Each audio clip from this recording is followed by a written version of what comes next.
right, be seated.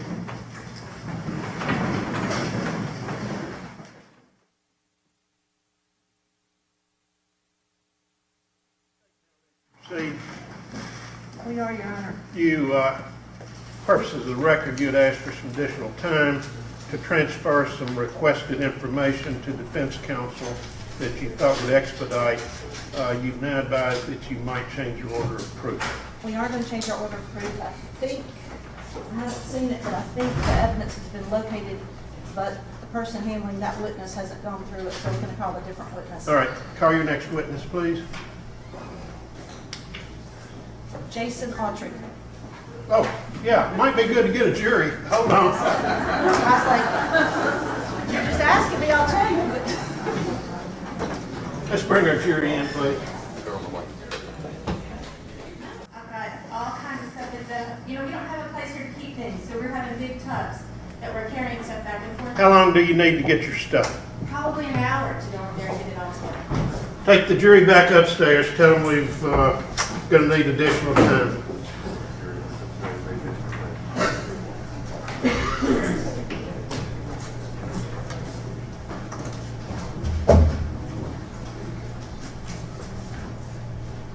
Where's your material? Hotel? Yes, Your Honor. All right, we're going to recess pronto, okay? Pronto. 10:20. Yes. Let's round it off 10:30. Give you an hour and 8 minutes. But for the court, please. Jason Autry, Jasonautry. Proceed. Mr. Autry, you came in wearing what appears to be a prison garb. Where are you currently housed or staying? I stayed last night in Henderson County Jail. And you are charged in the case that is on trial this week? Correct. You're charged with murder, kidnapping, rape. Yes, ma'am. I want to ask you some questions about your background first, okay? Yes, ma'am. Where did you grow up? Parsons, Tennessee. And how long, did you live there your whole life, or did you move around that area?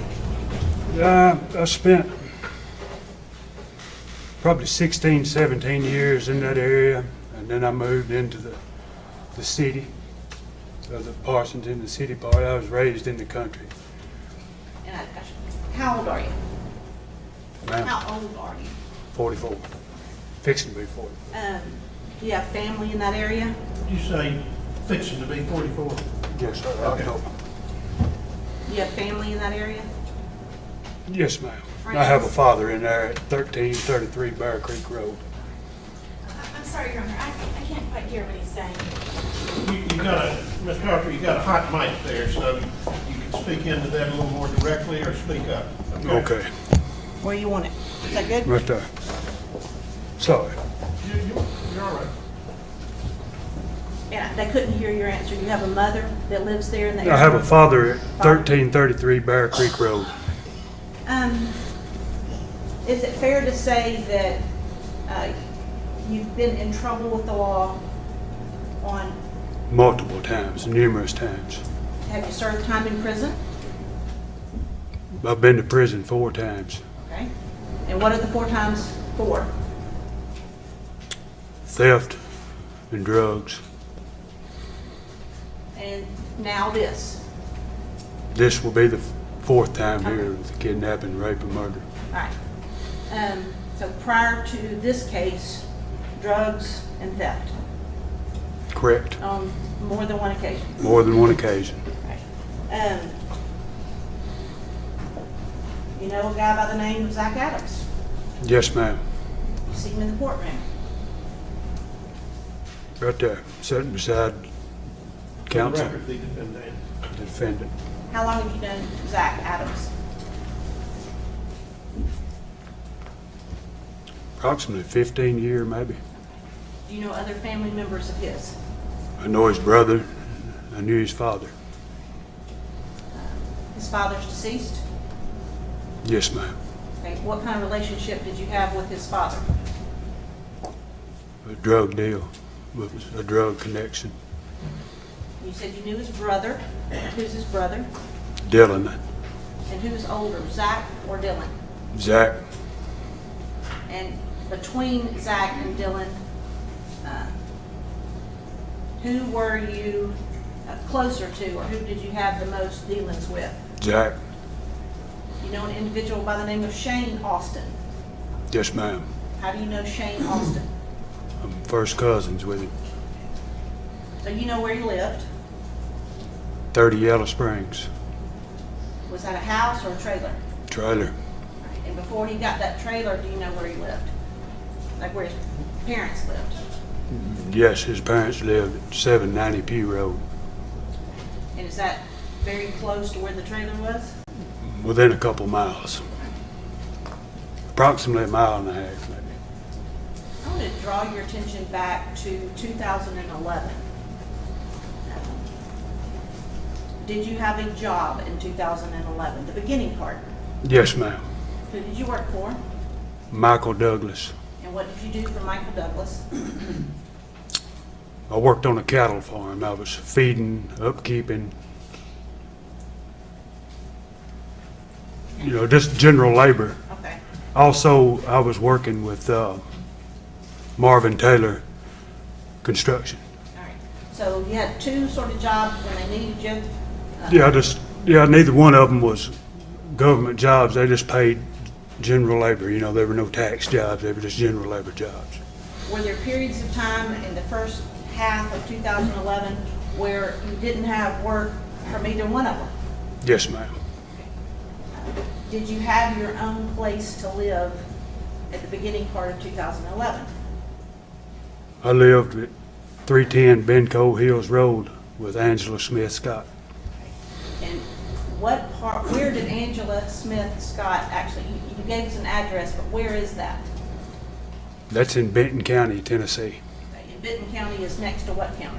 Decatur. It's north. It's actually north of Decatur County on 641. And Parsons is in Decatur County? Yes, ma'am. Okay. And what was Angela, what was Angela to you? Girlfriend, relative, what? Girlfriend. Do you remember, I'm not asking for dates, but do you remember approximately how long you lived with Angela Scott? It started in 2010 and extended over into 2011. And did you all have a sort of a routine about working and what time you'd get home and what time she'd get home and that kind of thing? We did.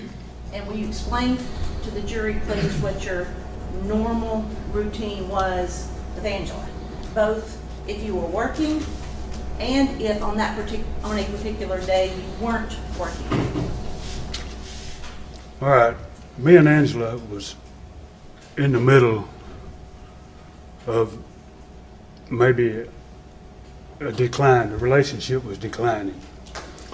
And I was having to hide my vehicle to keep her from getting in trouble with the children. She had some children by two other men. And my past was causing them to create trouble. And once she was arraigned in court, I had to hide my car at the Quick Mart. And when I wasn't working, she would be there at 3:30 when she got off, 3:30, 3:45, the general time, to pick me up. We would leave my car there. We'd go on to her house, do our thing. Next morning, she would drop me off. If I was working and it was past what time she got off, well, I would just call her and set up a time to be there at that time. If it was 4:35 or 6, just whatever time the convenience was. All right, so this Quick Mart was how far away from Angela's house? Doesn't have to be. I want to say a mile. You could light a cigarette in the driveway and be there before you throwed it out the window. Okay. I mean, it was quick. You said Angela had a job, so where did she work? She worked at Carhart Okay. in Benton County. And she went to work Monday through Friday every day? Correct. Okay. and you worked some, if either one of those men have either worked with the cattle or construction work, then you worked. Yeah, and if, correct. Okay. I I never stayed there through a day. You know, I didn't want to be stranded through a day, so if I wasn't working, I had her to take me onto the car where I could enjoy my day, you know, away from the home. All right. Now, I've asked you some questions about your background. I'm fixing to turn topics to why we're actually here today. Are you represented by counsel in this case that you're indicted for? 2 attorneys.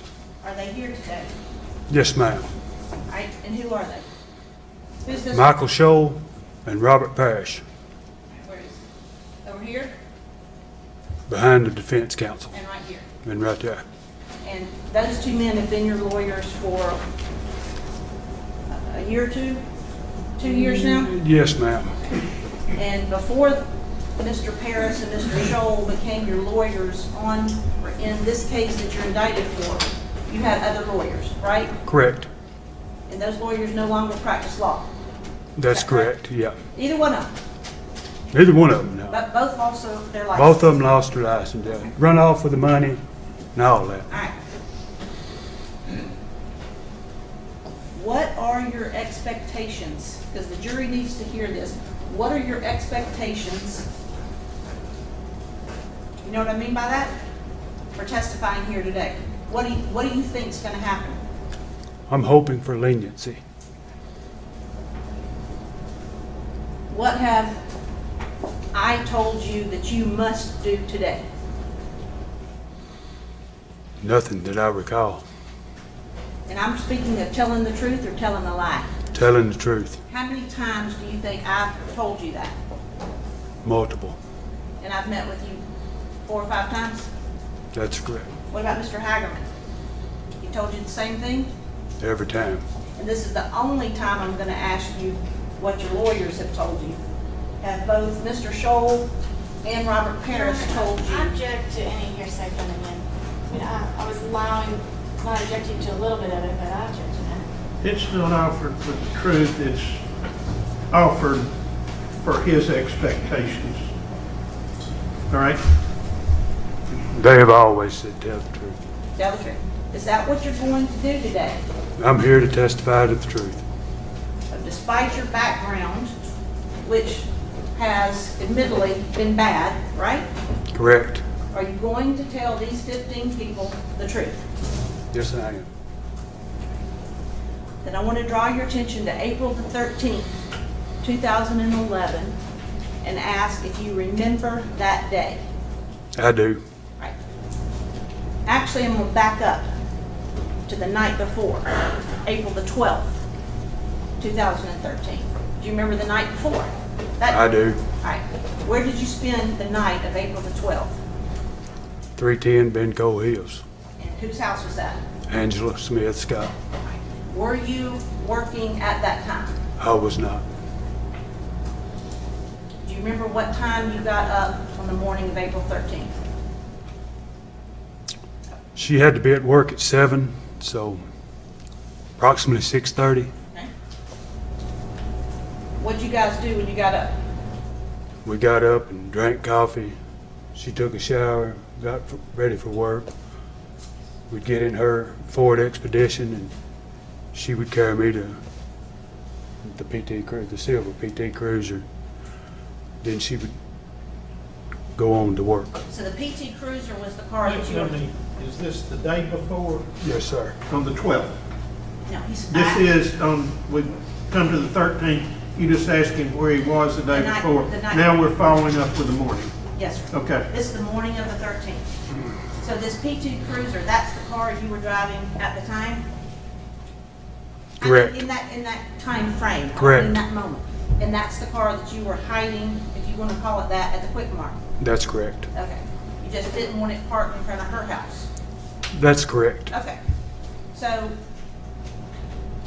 after she dropped you off at the PT Cruiser, what did you do? I got in the PT Cruiser and went to Camden Bottom. What's Camden Bottom? It's a large refuge. Why'd you go there? I wanted to kill some time. I wanted to look at the wildlife, view the ducks and the deer. I'm a country boy. I enjoy the sights and sceneries. Okay, but why, and for somebody who has your history, that sounds a little odd. You wanted to go look at ducks and deer. Is that a place you've been to multiple occasions or not? I fish there regular. But it's fine to look at scenery. Were you actually trying to kill time before you could really do what you wanted to do? Yes, ma'am. Okay. Which was what? I wanted to make a phone call and establish a connection on morphine. Okay. So that brings us to drugs again. Were you using and addicted to morphine? Yes, ma'am. How, any other drugs? Methamphetamine. All right. So how? Hydrocodone. I'm sorry? Morphine, hydrocodone, and methamphetamine. Okay. You used all of them. Yes, ma'am. So you said you needed to waste time, kill time until you could make a connection. Who did you start calling? I started a volley of exchanges to Shane Austin and Mr. Adams. Okay, you said I started a volley of exchanges. Just listen to me. Did somebody answer you when you started making these calls? No, not So by volley, do you mean you were calling both? correct. Did you really care which one you made contact with? No, You just wanted to make contact with one of them correct. in order to do what? To get appeal. Okay. And did you have, I guess, a particular drug or a particular I did. process that you wanted to do that one? I did. Explain it to the jury. I enjoyed my DOC maybe was a cocktail of morphine and meth together. So did you have one of those and didn't have the other? I had the meth. So you started making phone calls to Shane Austin and to, Zach Adams. all right? At any point in the morning, did you make contact with one of them? I did. And did you, which one? Mr. Adams. And did he call you or did you call him? He called me back Right? and said that he was busy, that when they got to the to a location, that he would call me. Other than telling you he was busy and when he got to a location, he would call you, did you ask him any details about what he meant? I did not. Do you have any idea of what time in the morning this was?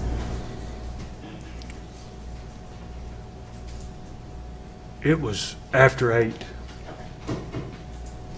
Probably 8:40, 8:50 maybe. Somewhere in that time frame. Well, earlier you said you wanted to kill time until you could make a phone call. That's correct. So how late were you wanting to wait before you started calling them? I made the first phone call. At the river, you can't get a signal. It's pretty tough to get a signal there. It's real low. And when I come out of the river, I made the first phone call at approximately 8 o'clock beside Palmer's Tool and Die. So from 8 o'clock until you actually made contact, sometime within the hour, you had called both of them more than once, Correct. hadn't gotten a response, and then he finally called you back. That's correct. So what did you do after he told you, when I get to the location, I'm busy, when I get to the When you get to the location, we'll contact you. Okay. I went that general way. I knew that I headed in that direction. Okay, and I'm sorry, nobody here but you knows in what direction you're talking about. I went in that direction. Well, I left Benton County, headed toward Decatur County, down Birdsong Road. And why the Birdsong Road area? It was the easiest access from where I was to get there. Plus, it would be a delay. I mean, it was just the easiest access to get there from where I was, other than going down the main road. And did you talk to him again? I did, Who? Mr. Adams. He call you or did you call him? I believe he called me. What did he say? He said, we're at Cousins. What did that mean? That means that they were at 30 Yellow Springs Road, Shane Austin's house. Your cousin. He called him Cuz too. Okay. But that's your cousin. Correct. So did you go there? I did. How far away were you? How long did it take you to get there?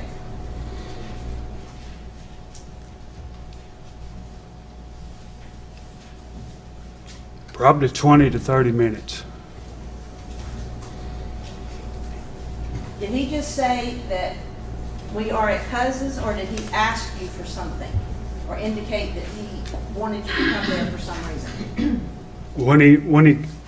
When he called me back, he said, I need to see you, I need your help. And then told you, is that the first time or the second time? You said you The talked. second time. I talked to him first, and they were busy. The second time, he told me where he was at and he needed my assistance. And when he said, I need your help, what did you think he meant at that point? What did you think the problem was? I thought a batch of meth was locked up, Meaning something in the cooking process was meaning going it awry? had gained moisture and stopped making. Okay. And so, was that fine with you to go help him with a batch of meth? I was under that assumption, and it was. Okay. So you headed to Yellow Springs Road? 30 Yellow Springs Road. Will you, if you're standing on Yellow Springs Road, can you describe for the jury, I guess, the way Shane Austin's house trailer sat? In other words, was the driveway down? Could you see the trailer from the street? From Yellow Springs Road, say this is Yellow Springs Road, there's a fence, a gate, downhill into a wooded area of pines. The trailer sits approximately 50 yards from the road, 40 yards from the road, somewhere in that, on the left-hand side. I want you to start at the moment that you pulled into his driveway and tell the jury what happened. Pulled into the driveway, and I got out. The first thing I noticed was a burn barrel that was burning. The second thing was Dylan was standing in the doorway with his shirt off. Shane was walking around saying, y'all need to hurry up and get the goddamn hell out of here. And holstered on his side was a firearm. I'm sorry. I didn't. Can you repeat, please, your last statement? Can you say it again, holster? She couldn't hear. Yeah. When I pulled in, there was a large fire burning in a burn barrel. Dylan Adams was standing at the door of the trailer. I'm just moving it so you can talk. Dylan Adams was standing at the door of the trailer with his shirt off. Shane was walking around in the yard hollering, y'all need to hurry up and get the goddamn hell out of here, with a firearm holstered on the right side. Zach was standing at the door of a white 4x4 Nissan Frontier. I instantly got to Mr. Austin and bought a pill, bought a morphine, 100 milligram, walked directly back to the PT Cruiser, broke it in half, cooked it down, and shot it. A few minutes later, I got out and walked back to the 4x4 Nissan where Zach was standing at the door, and he said, I need you to help me bury this body. And I told him, I said, God damn, I hate that y'all killed little JoJo. And he said, Jason, he said, Train. He didn't say Jason, my nickname was Train. He said, Train, that's Holly Bobo.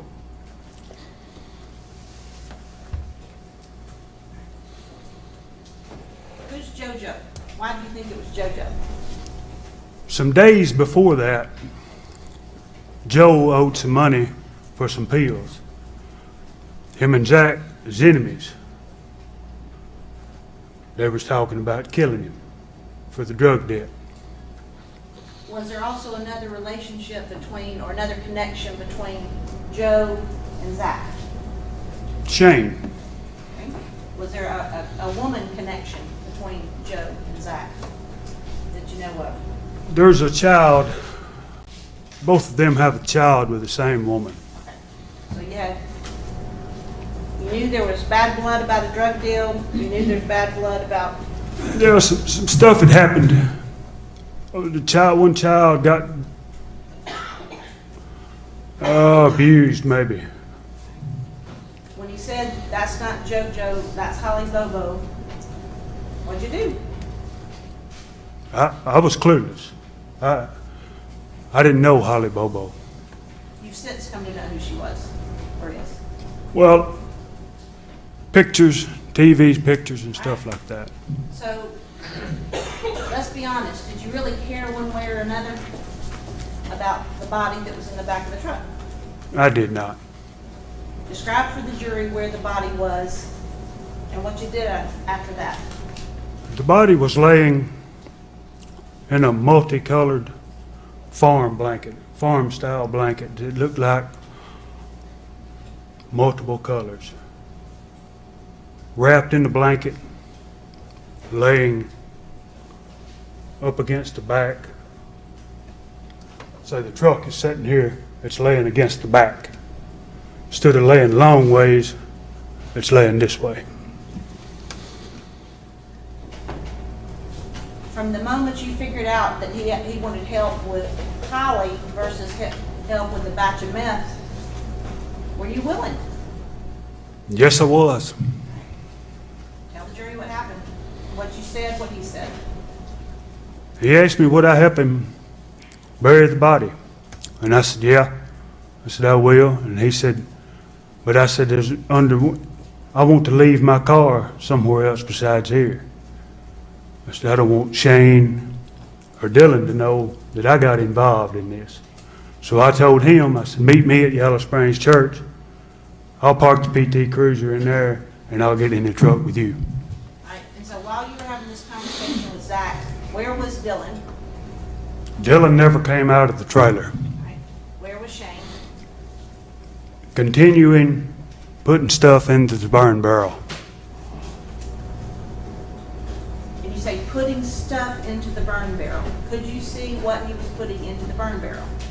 The smell was an appearance of camp fuel and meth. It was a large blaze. The area was tight, and you could smell the smell of a meth lab burning.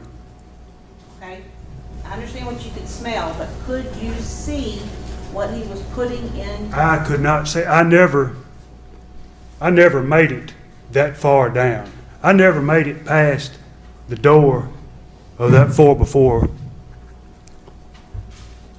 front. The door, I didn't hear the door, what? I never made it past the truck door. You said earlier that Shane was saying y'all got to hurry up and get out of here. Did he say why? He had a satellite. He said there was a guy coming to install a satellite and he didn't know what time he'd be there. So you had him saying it's satellite guy, cable guy, whatever's coming, and throwing things in the burn barrel. You had Dylan first at the door with no shirt on and then never came out, correct? That's correct. This conversation took place between you and Zachary Adams there between his truck and your cruiser. That's correct. Okay. So what happened? I got in the PT Cruiser. I backed out, went to Yellow Springs Church, pulled in. When I walked out to the road, he was backing out of 30 Yellow Springs Road. He picked me up. I got in the truck. And we go towards 641 down Pugh Road. All right, Mr. Autry, you've now gotten into the truck with the guy who says there is Holly Bobo is dead and wrapped up in the truck bed. So tell the jury what you guys talked about.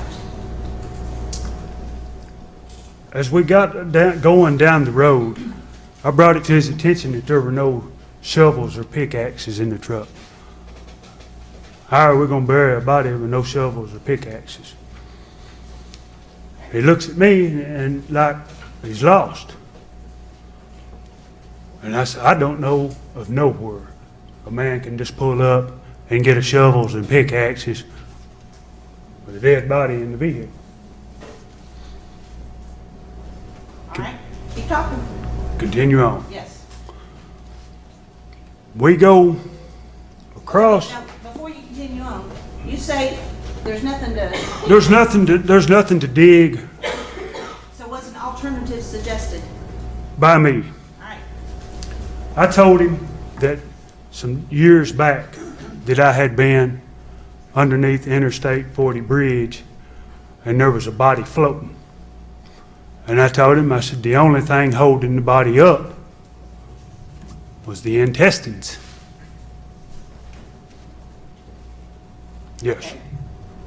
And we set a course that direction. why did you mention a body floating? What did you talk about specifically? What was your plan of disposing of Holly's body? It was to gutter, put her in the deep end of the slough. I told him, I said, you put her in the deep end of that slough, turtles and shit eat it up, just like that. Turtles and what? Turtles, animals of opportunity. So did you all, The only thing holding the other body up was the gases and the guts. I mean, it was floating, just like I'm from the river. You see a dead fish, the only thing holding it up is the gases and the intestines. That's the same as it was. You get the guts out, down it goes. so you had a good idea? how to- I understand, yeah, yes, ma'am. All right. So where did you all go and who was driving? Mr. Adams was driving. We went to 133, I believe is we went to the 133 where the interstate bridge crosses the Tennessee River, Okay. underneath it. Tell the jury what happened. We made a loop of the entire area to scope it out, to make sure no one was in the area. There's a boat ramp, a mile or so from there. Also, there's a beach. And we circled the boat ramp down by the beach, turned around, come back out, not back out, but back up to the bridge, made the circle, and stopped at a pile of riprap. What's riprap? It's a large limestone rock, generally about this size. And you're using your hands to, The Make us- riprap changes. but you're using your hands to show something larger than a dinner plate. That's correct. Okay. And you said you stopped beside, We backed into a pile. is this an area that you had been to before? That's correct. Is this an area, or do you know whether or not Mr. Adams had been to that area before? I believe he had. Well, did you tell him where to turn, or did he know where to go? He went on his own. Okay. And you said you backed Backed up to a pile of riprap. of riprap. There was a pile laying underneath the bridge. The whole underneath the bridge was riprap, but there was some extra piled up to one side. And how close to the bridge were you all? Did he back his truck up? And I should have said how close to being under the bridge. You know, like, Well,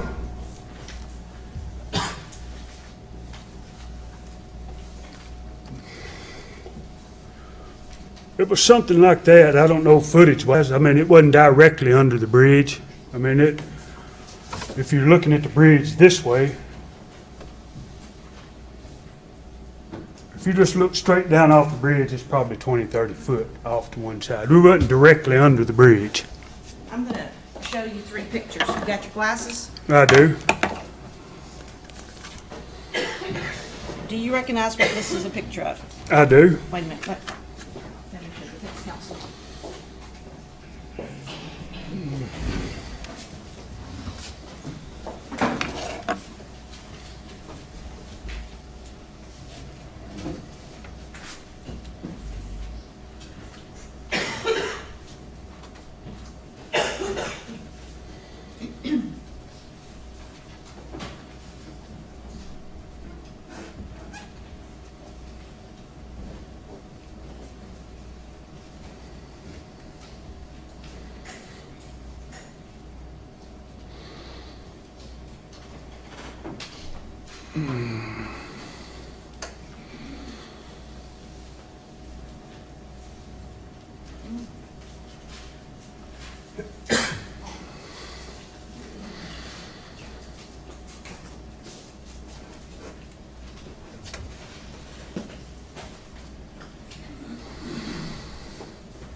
I got 3 pictures, different views, but I want you to look at the first one and tell me what that's a picture of.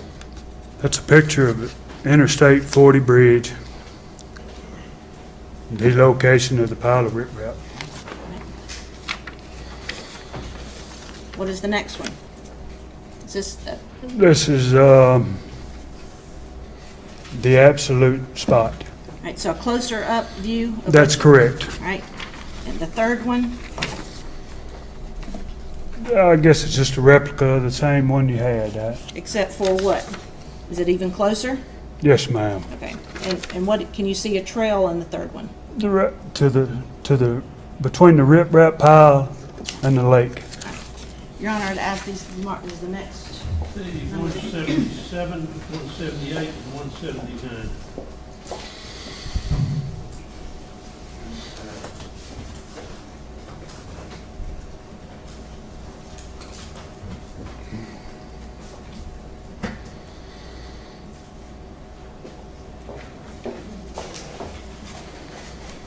Right there.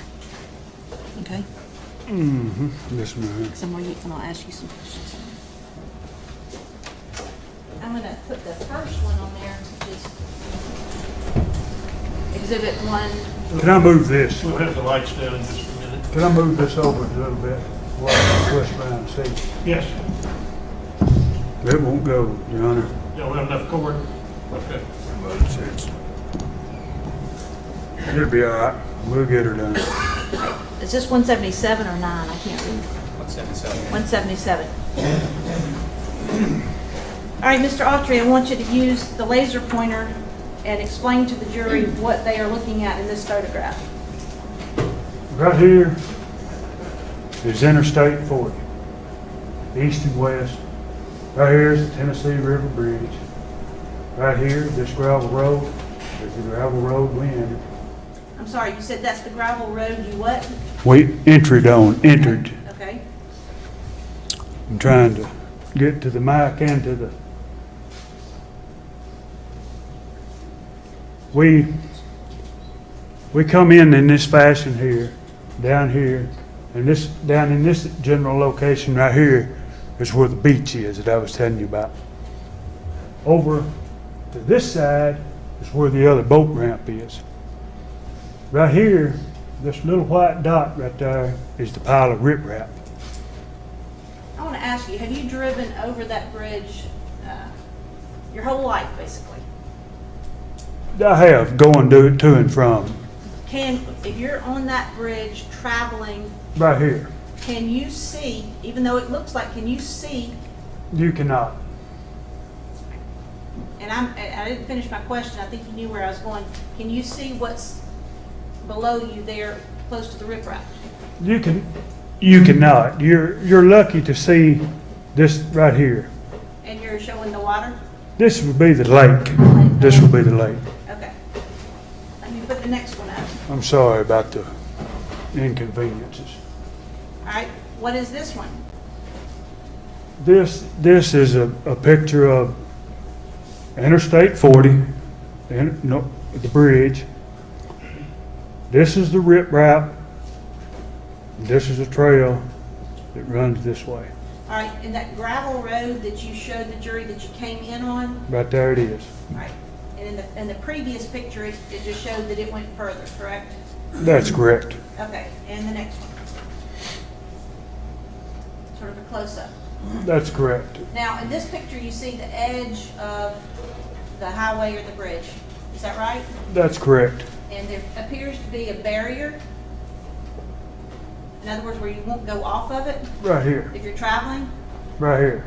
Okay. And is that part of what obstructs your view if you're traveling down that road? It is that factored in with elevation. All right.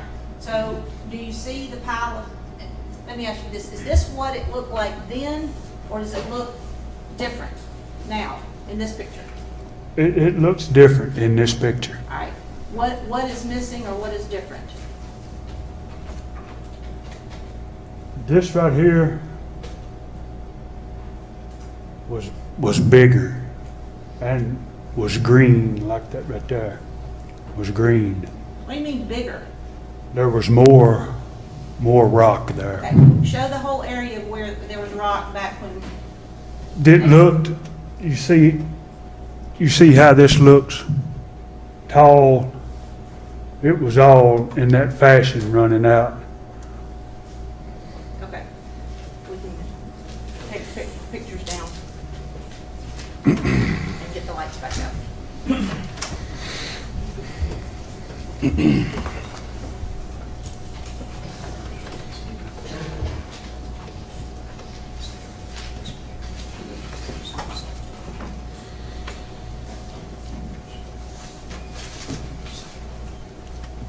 So when Mr. Adams backed his truck up to the pile of riprap that you just showed the jury, That's correct. I want you to start there, please, and tell them what happened. We backed up to that pile of riprap, approximately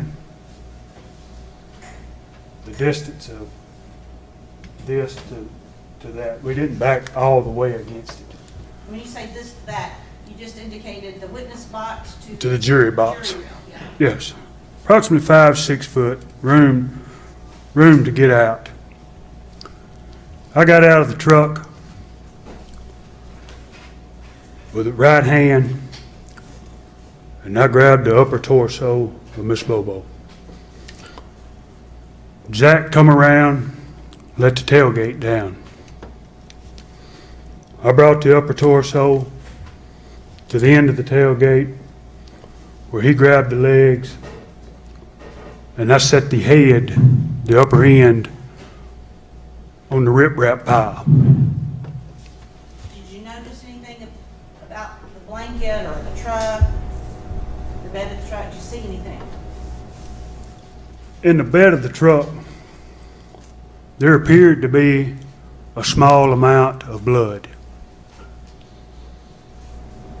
Can you use your hands to describe what you mean by small amount? And your, The bed of the truck was ridged, like the bed of the truck, and it looked as if it had just lightly skidded over. And the blanket at the upper end of the torso that I grabbed had a small blood spot, maybe the size of an orange. hold your hands up because I don't think they can see on here. Maybe the size of an orange.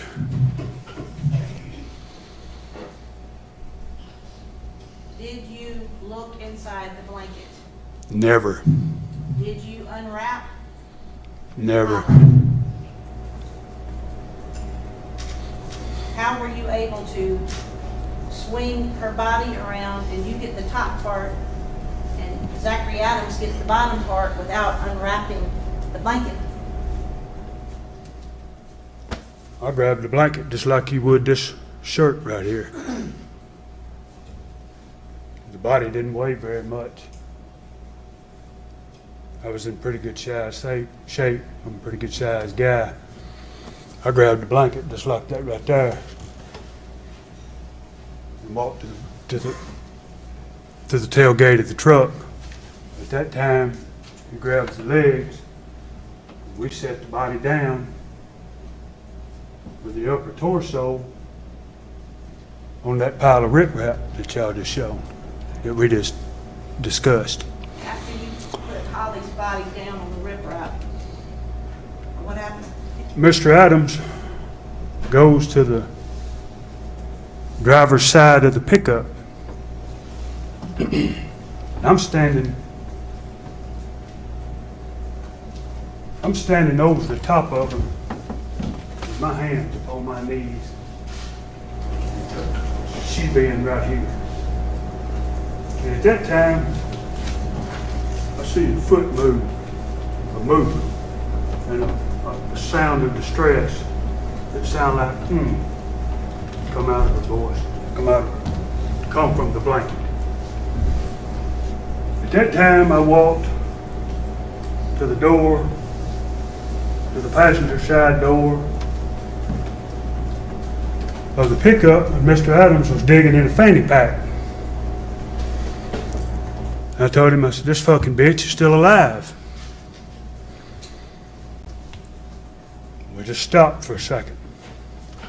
I walked to the front of the truck, and I told Jack, I said, she's heard my name called and heard me talking and all. At that time, he wheels around, walks back to the driver's side pickup, out of the floorboard of the pickup, he pulls a pistol, the same pistol that was holstered on Mr. Austin's side at 30 Yellow Springs Road. And I said, whoa. Now, let me ask you something here. Did you say whoa because you thought you were going to save her life and stop him from doing something bad? Or did you say whoa for another reason? I said, whoa, for another reason, to go look. Where'd you go look? As we showed you on them 3 pictures, I'm going to put back exhibit 177 up there. I said, whoa, and I run all the way across here to about this area and looked that way to see if anything was coming. How far could you see down there? Maybe 250 yards. It's a long, pretty long stretch from right here to the next curve. I looked around, and when I looked back around, Mr. Adams was standing. Let me stop. You said you looked around. Did you stay down there at the corner, or did you come back? I stayed right here working back and forth, watching. What about looking the other way? There was nothing coming. I looked back this way, and I told him there was nothing coming. When did you look back the other way? The way that you came in on? Just shortly after I noticed that I looked down here and wasn't nothing coming. Okay. You can do the lights. Hang on.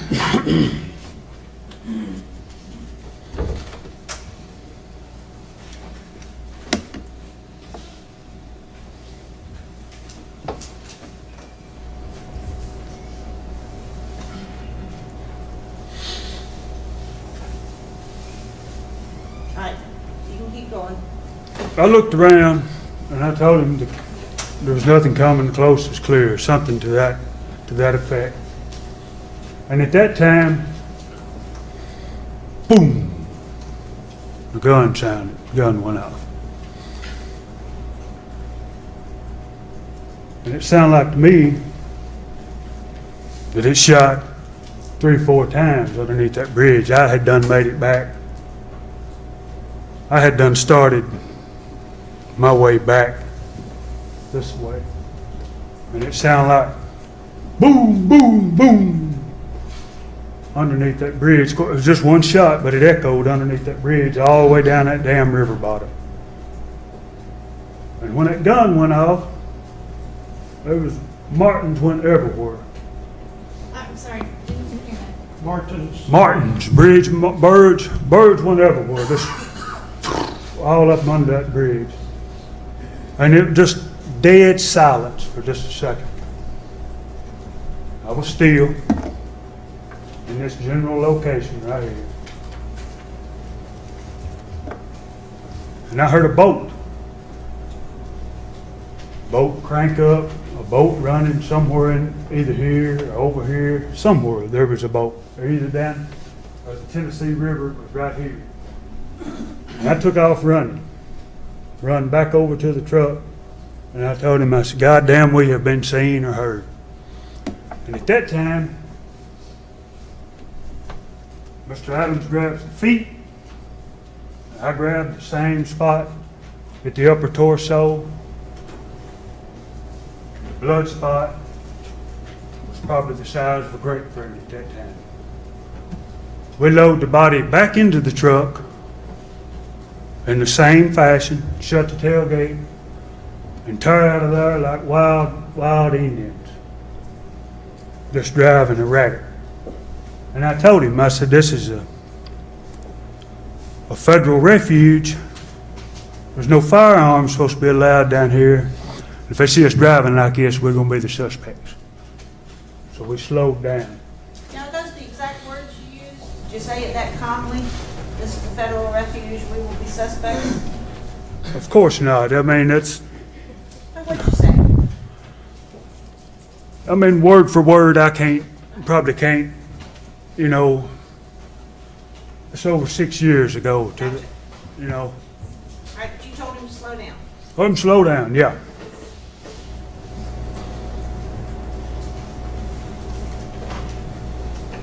Before we go any further about where you went, I want to back up a little bit. When you looked and saw and said nothing's coming, you said you turned around and saw Mr. Adams over Holly? That's correct. Can you, Your Honor, may this defendant come over here and demonstrate Yes. what he saw? Yes. Mr. Autry, You I want you Step to, down. and come over here. I want you to stand here, facing the jury, and show them the position of Holly's body and where Zachary Adams was standing. This is the rip wrap. Pile of rip wrap right there. We pointed. I set the body down with the upper torso inclined, like you would set, like this right here. When I was standing over here, Mr. Adams was standing at the upper torso in this fashion. So he was I standing could up. not see him. Yeah, I mean, it's pretty high vegetation. Right, so you said he was standing here like this. You mean he was up on the riprap looking down on her? upper That's torso? correct, like this. All right. Did he have anything in his hand? Yeah, the pistol. Should he sit down? When What? he got the pistol out of the truck, he got the pistol out of the truck before I ever went to here, Right. and didn't put it up over here. So you loaded Holly back up in the white Nissan Frontier. That's correct. You told the jury you take off back down the road. Back down this, come out this way right here, get back on this road right here, back on this little gravel here. We driving just erratic, just panicked, just pretty much, right? But what happens from there?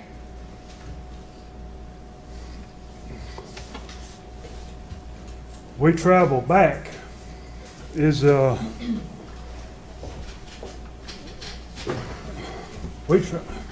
want this back? Not yet. We traveled back. We set a course back. I look at my cell phone and I told him, I said, man, I need to get to hell to Benton County and meet Angela for lunch. When I asked you about your kind of routine with her, when you weren't working, was that part of the routine? When I wasn't working, she expected me to be at Benton County Health Department for with lunch to spend with her through her lunch period. She had, what, half an hour or so? She had a half an hour. She wanted me to get her something to eat and meet her there. Well, let's be honest, is that the only reason you wanted to get away at that point? You said, No. When I realized, keep in mind, a few minutes before that, I had just shot one hell of a load of dope. And when I realized and heard the gun go off, I come pretty much to my senses. I realized that this old boy has made some bad mistakes, some bad judgments, and his ass was in a bind. And I was looking for a way to put some distance between me and that situation. all right, so other than telling him to slow down so you guys didn't get caught on your way out of the refuge, did you have any discussion about what had just happened or what had happened before you got to Shane's trailer that morning? I did.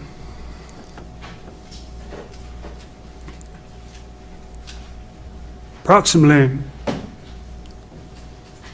just as briefly, I mean, after the most intense part of it got gone, I asked him, how did she get here? How did you know her? And he said that Natalie Bobo was working at a strip club at North 40, prostituting for drugs and stuff like that. She had been coming down there, fucking him, and left the idea that victim Bobo was going to be in a threesome with him. Been showing him pictures of her and stuff like that. He also said that the victim had been to his house before. He said all this from the time y'all left, headed back. That's correct. Did he tell you how she ended up in the truck? Because that doesn't answer that question. How'd she end up wrapped up in a blanket in Zach Adams' truck? Days later, he did. Not that day, it was days later. Okay, so where did you go at that point?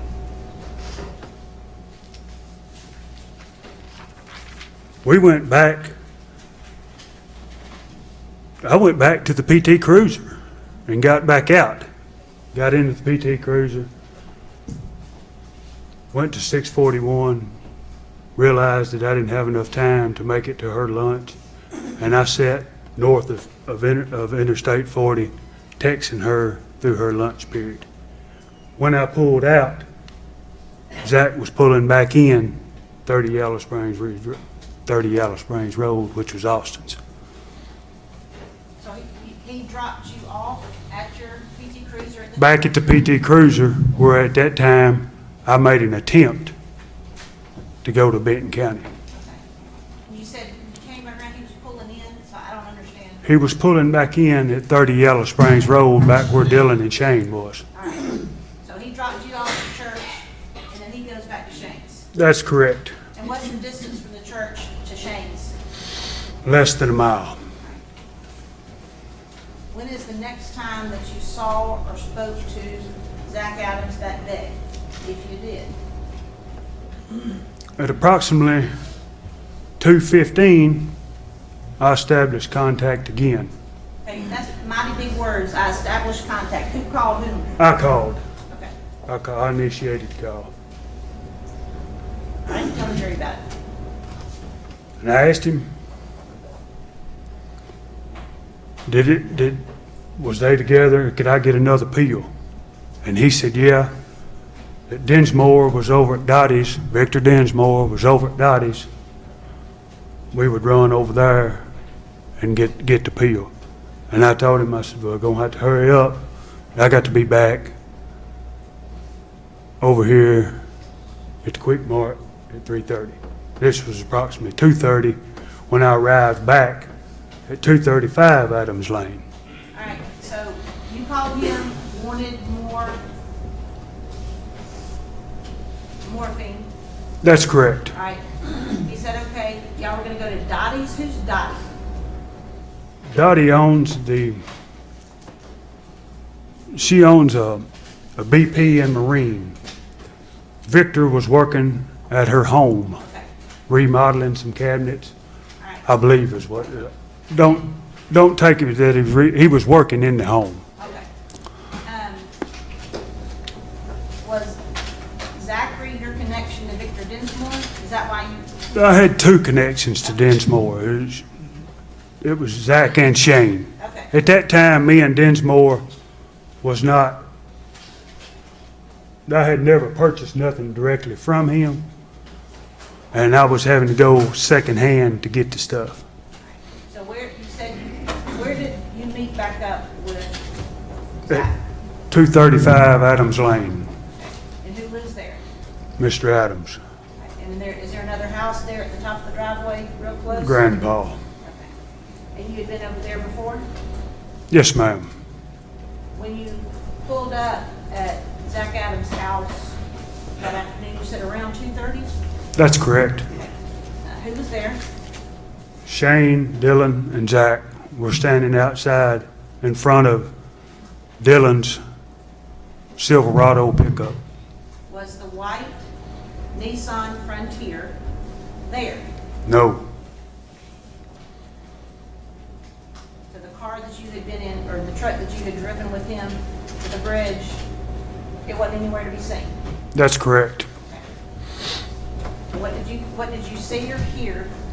When I pulled up, the air was just thick with animosity. You could tell that there had been some fighting and anger amongst them. I'm going to object about any kind of speculation, Your Honor. You can say what he observed. Continue on. You may. We got in the truck.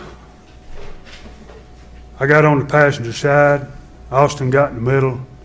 Mr. Adams got on the driver's seat. There wasn't a word said for just 30, 45 seconds. Let me stop you. You talked about two Mr. Adams. Which Mr. Adams was in the driver's seat? Zach. Dylan was in the back. It was an extended cab Chevrolet pickup. So all three of y'all were in the front, 3 in the front, 1 in the back. okay?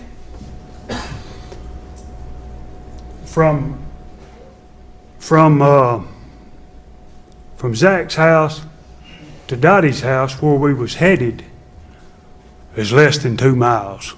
I mean, you can be in there, it's less than 2 miles, probably 1.5 miles. I don't know exactly. We got in there and we pulled out of the driveway. Him and Shane started arguing.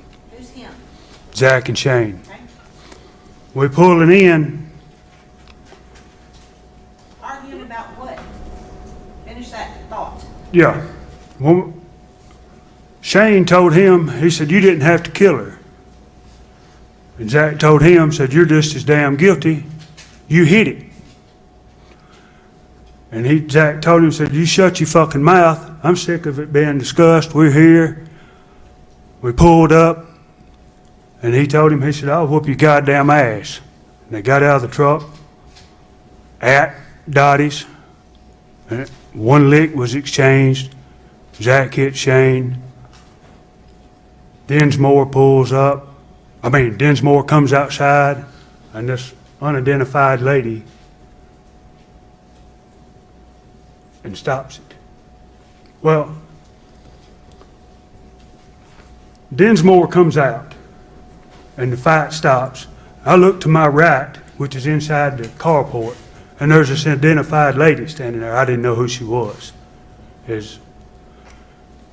They get back in the truck. Dinsmore walks up there. We purchased the pill. Dinsmore said, your wife said she spoke to you. And Zach said, I moved 4 rims in your shop to get my truck in. And he said, Jason's in a hurry. Train's in a hurry. He didn't call me Jason, he called me Train. He said, Train's in a hurry. We got to get him back over here and I'll talk to you later. Did Dylan ever get out of the truck? He never got out of the vehicle. So let's back up a little bit about what the conversation between Zachary Adams and Victor Dinsmore. Who said something about somebody's wife? Dinsmore said that his wife had spoke to Zach. Okay, my wife spoke to you. Yeah, my wife said she talked to you earlier today. Okay. Dinsmore said, yeah, I went over there and I moved four rims out of your shop and I pulled my truck in. And who said that? Who said I moved 4 rims? Zach said I moved 4 rims out of your shop. All right, and watch it in the microphone because it makes a lot of buzz. I know you got some tight space there. Well, I'm trying to talk in it and I be know, heard. I know.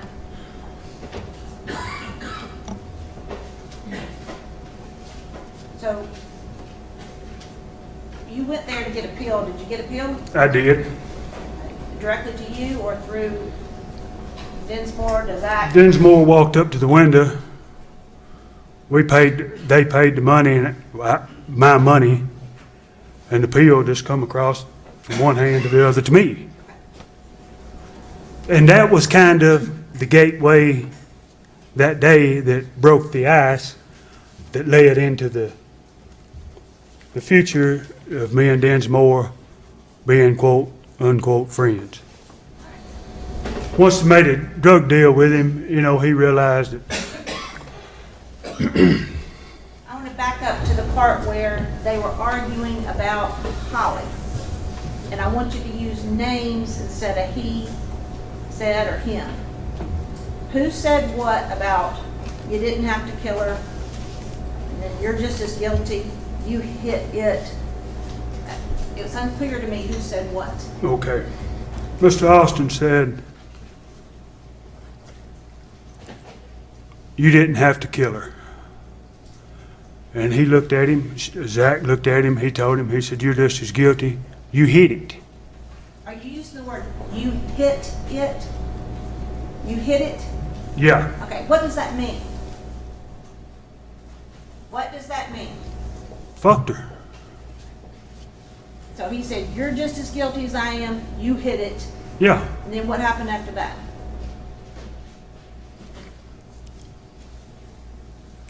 they get into the fight. They get out of the truck, go to the front of the truck. Mr. Adams, and that ends it. By the time he lands that lick, Dinsmore's right.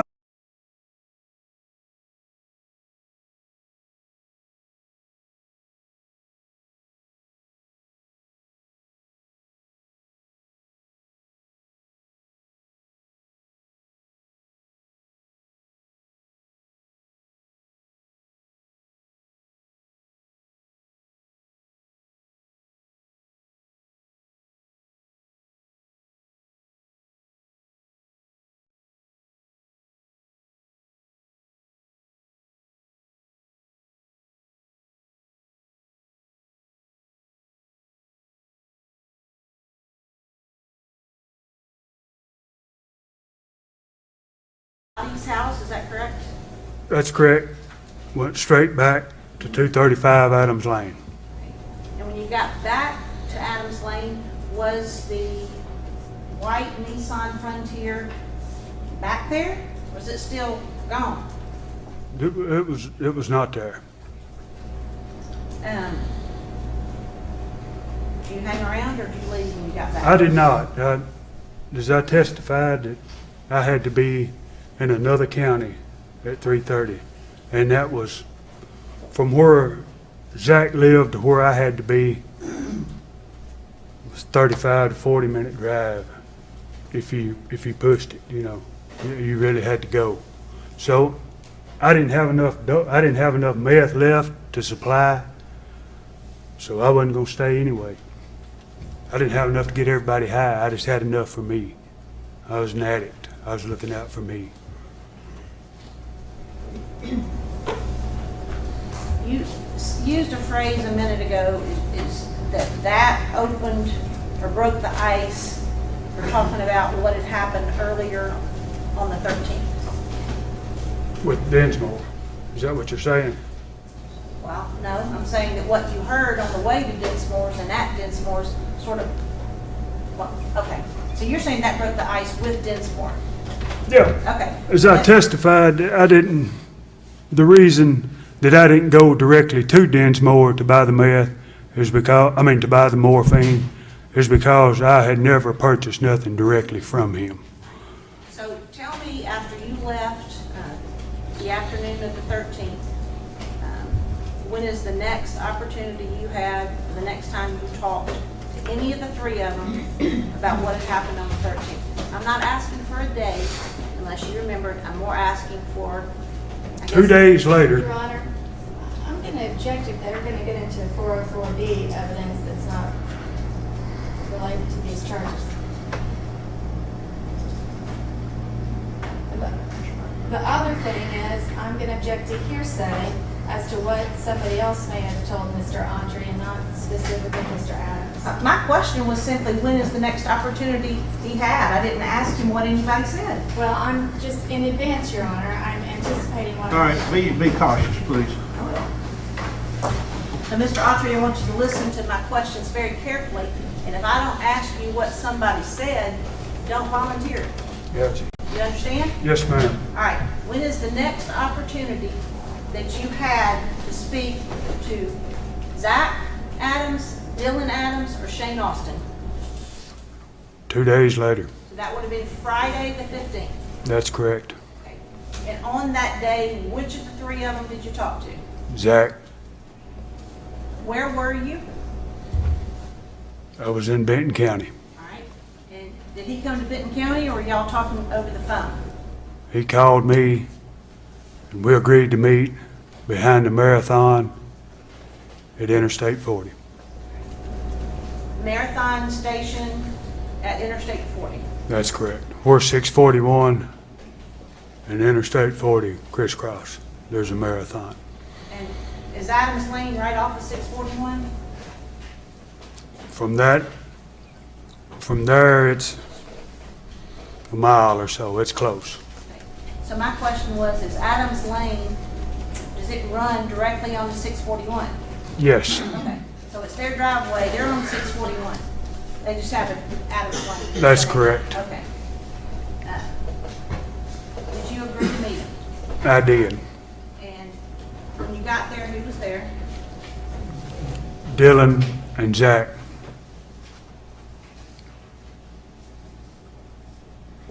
And did y'all just pull up in front of the store, or did you meet somewhere else?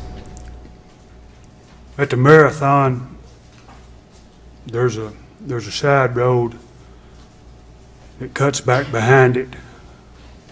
We met in a wooded area, maybe a quarter mile from the marathon. And is that an area that you had been to before? That's correct. All right. What was back there in the thicket? Marijuana. Whose plants? Mine. Had Zach Adams been in that location with you before? Like when you said meet at the marathon? He's never been in there with me before. So you pulled up, he pulled up, correct? I was there first and he pulled in behind me. What vehicle were they in and who was driving? They were in Dylan's Chevrolet extended cab pickup. Your Honor, at this time, we need to approach. Your Honor, I'd ask for a jury out hearing if there's going to be any kind of evidentiary discussion, so we can get it on the There record. will be. Okay. Take the jury to the jury room. We'll send for them.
is not, that is merely contextual to what happened in the aftermath of Holly Bobo's murder.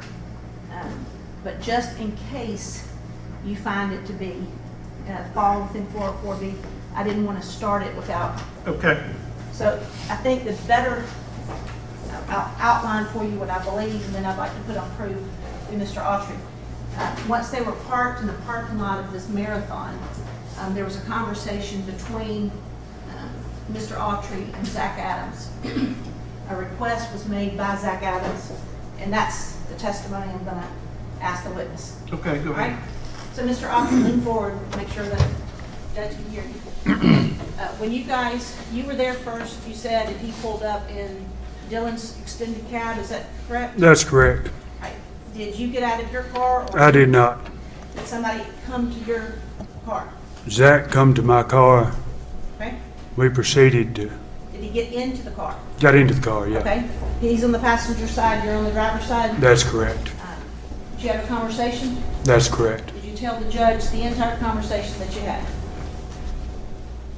Whenever he got in the car, I handed him a meth pack. He took a couple of hits off of it, and I asked him, I said, what'd you ever do with the old girl? He said, we throwed her out over near Kelly Ridge. He said, that's not the main reason I'm here. He said, fucking Dylan ain't been to bed and won't stop talking about it. He said, I want to see if you'll get rid of him, kill him for me. At that time, he made an offer for me to get rid of Mr. Dylan. Your Honor, it's the state's position that that 404B statement of Mr. Adams falls directly into the category of his motive, his intent, his plan to get away with this crime, because at that time, because Dylan Adams hadn't been to bed and wouldn't quit talking, he was afraid he, being Zach Adams, was afraid Dylan Adams was going to implicate him and that he would be caught. And I truly don't believe it's 404B. I think it truly are statements made directly after the murder took place and the kidnapping and the rape. But we do seek to offer it. First of all, Your Honor, this is something that's happening 2 days later, so it is not directly related to statements directly after the murder, the alleged murder of Holly Bobo. Second of all, it's irrelevant as to whether at that point the crime, the murder of Holly Bobo is completed, it is finished. What happens next is irrelevant, Your Honor. So it's not relevant to whether or not Mr. Adams was involved in shooting Holly Bobo, he shot Holly Bobo, he kidnapped her, or he raped her. So it's independent of that. Next, it's highly prejudicial because it paints Mr. Adams out to be a killer of his own brother. Somebody who, that's a second murder, or second attempted murder that they're trying to pull in here. And then after that, it's just, if you give it any kind of 404 analysis, it's just highly prejudicial, and the prejudice of this outweighs the probative value of whether or not this is, probative value that it has as to whether or not Mr. Adams killed Holly Bobo. We've already heard that. The whole murder is complete. We've already heard all the murder information. And at this point, these are just additional crimes and wrongs that they're trying to bring in. It doesn't show a pattern because it doesn't show anything about the murder. The murder is completed, allegedly, if you're going to believe Mr. Autry. The murder is completed, it's final, and so now what they're trying to introduce doesn't go to show anything about the murder. And we, of course, It's contextual. If it's true, then it's showing an attempt to cover a crime by further doing things to keep it from being undetected by other people. But he's not charged with that crime. He's not charged with trying to cover up a murder. It's part of the context, though. The court finds that it is particularly probative in this case, and it doesn't really go to a character trait. It goes to an attempt to keep something from being discovered, and the court finds that its probative value does outweigh the danger of unfair prejudice. So even if it's 404, which I'm not sure it is, I think it's contextual, the court finds that nevertheless it would be admissible. Okay?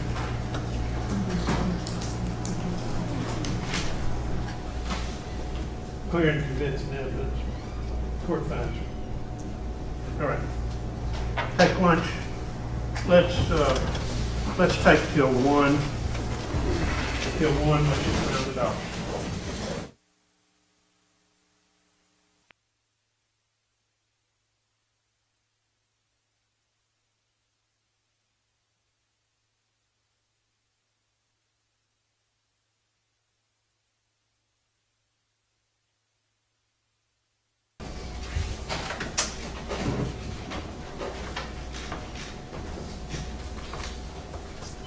Hey, Mr. Austin, you may have a seat. We're going to continue with your testimony.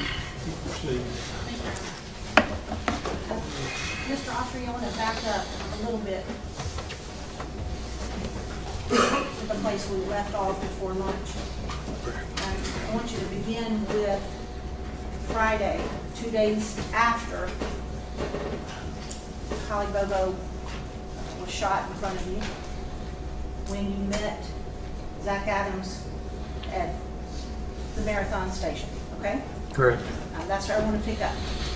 And then you'll back up just a little bit about you showing up and him showing up, and then go forward from there, okay? So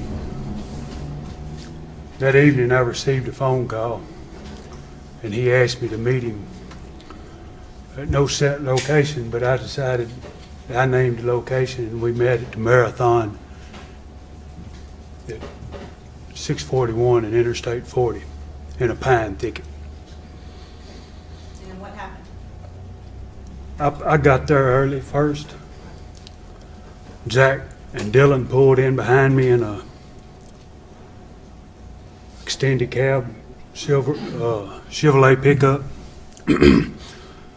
Zach come to the front seat of the car, sat down. I handed him a meth pipe. I asked him a question. I said, "What'd you do with that girl?" And he said, "We throwed her out near Kelly Ridge." He said, "That's not the reason I'm here today." He said, "I'm here over Dylan. Dylan hadn't been to bed. Won't stop running his damn mouth about this shit. He's gonna get us in trouble." And when he told you that, how did you respond? I asked him what he wanted done. Okay? Tell the jury what was said. He said his grandpa Dick would probably pass in a few years, and if I'd kill Dylan, that he'd give me a portion of the money and let me live in one of the houses. I did not make an agreement. I told him, I said, "It's something I need to think about, and I'm not prepared to do this today." Did he indicate to you how he wanted it done, or when he wanted it done? He did not. And when you said that to him, what did he say? He told me if I decided to do that, to let him know. And I told him, I said, "When I get done with that, you'll probably be next." Meaning what? Meaning I was going to kill him too. And what did he say or do after you said that to him? He hit the pipe a few times, and I asked him, I said, "What's going on with Shane?" And he said, "I hadn't seen him." And I said, "Well, I'm fixing to go visit him."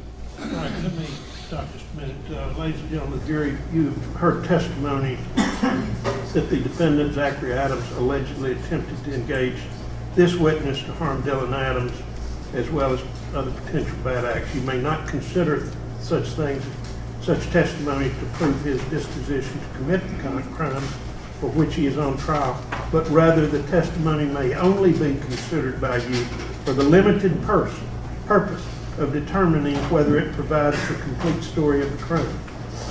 That is, whether such testimony and the charged offenses are logically related or connected so that the testimony of the other tends to prove the one charged or is necessary for a complete account thereof. Okay. Why did you make the statement that you did to Zach Adams? That if you decided to do it, that he'd be next? I felt like after I'd sat and evaluated the situation and the circumstances and the reality and the scope of the situation that fell on me, I felt like in my heart that he should have notified me and let me know before you bring me into a situation like that. Meaning the day that I called trying to set up and buy the morphine and you said you need to see me, you should have said you had a dead body there. Or I felt that in my heart. I felt that I was brought into that. And I felt it. That's what I felt. You asked about Shane and then made the statement that you were going to go check on him. Is that right? That's correct. Okay, so did you do that? I left there, stopped at the store, Dottie's, and got 2 beers, 2 quarts of Bud Light. I proceeded to Shane's house where I ran into a roadblock at 790 Pew Road. The officer was Jeremy Inman. I pulled up. He looked in the car and seen the alcohol, and he said, Jason, he said, there's search parties and shit all over the place down through there. He looks through the car, through the front PT Cruiser, looks in the back in the hatchback, and he said, you're going to need to be careful if you're going to drive through there drinking. And I left, went to Shane's house. And that's the trailer on Yellow Springs Road. 30 Yellow Springs Road. Is that the first time you had been back to the trailer since? That's the first time I had been around any of them or back to Decatur County since the 13th. All right. Now, you're not going to be able to say what Shane said, but I want you to describe what you did when you got to his trailer and what you observed. When I got to the trailer, he was highly inebriated. And he said that, no, I can't say. Right. So He was highly inebriated, and I took him away from that situation. There was, All right, we're talking about Shane. That's correct. Okay, all right. Were there search parties all in and around where his trailer was, the road in front of his trailer, the woods? there was maybe a command post set up at Yellow Springs Church, and people just everywhere in that area. And again, you can't say what he said, but you can describe his demeanor for the jury. Was he agitated? Was he calm? Was he concerned? How would you describe his demeanor? Frantic. Frantic. Okay, as a result, because you went there to check on him, right? That's correct. So as a result of pulling, you yourself passing the roadblock, pulling in and seeing all the search parties, you said you wanted to take him away from that situation. I did. So what'd you do? I loaded him in, got him into the PT Cruiser, and left that general location. I noticed as we were going down the road, when I would turn or hit the brakes, that he would go over, nod out, and hit the dash. I was having to catch him with my hand. So I thought, I'll take him and feed him. At that time, I took him to Johnny's Bar and Grill and fed him. During the course of your meal with him, did he at any time, or did his demeanor change? Did he calm down? Did he sober up? Did you become less concerned?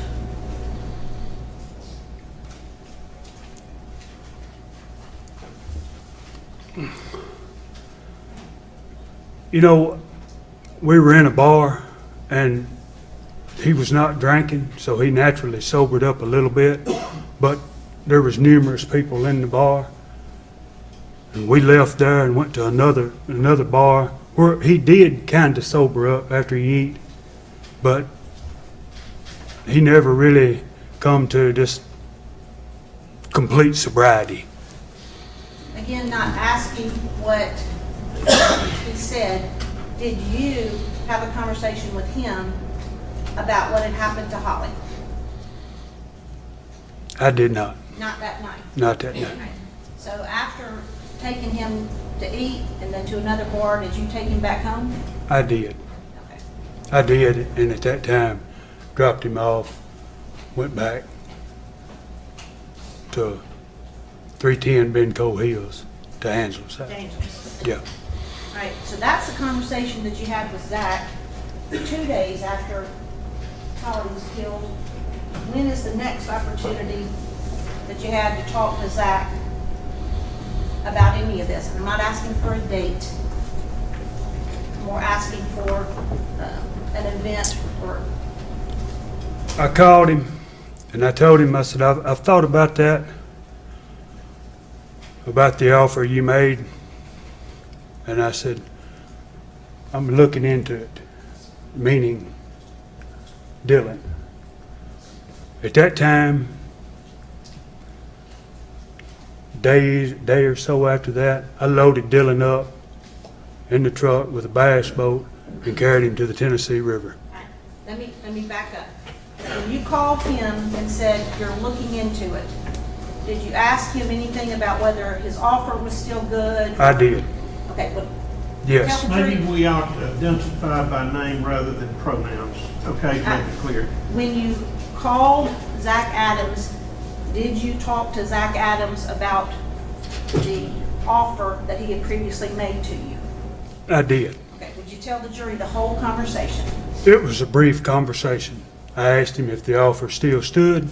He said, yeah, when Papaw passed and the land and the money transfers hands. And I said, all right, I'm thinking about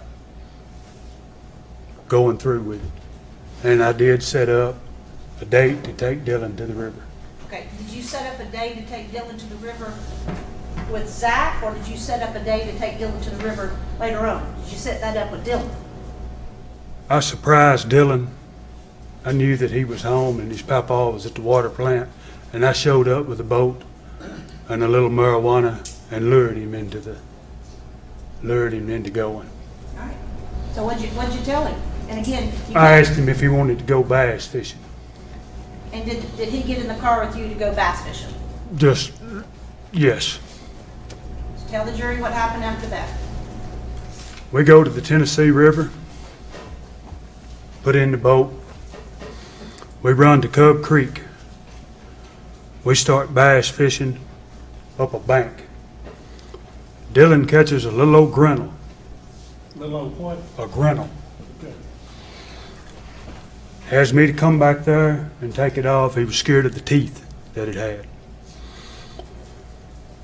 By that time, we had been there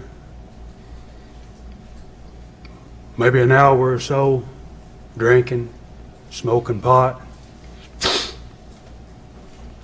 And I was trolling down a channel, looking for a place to put him.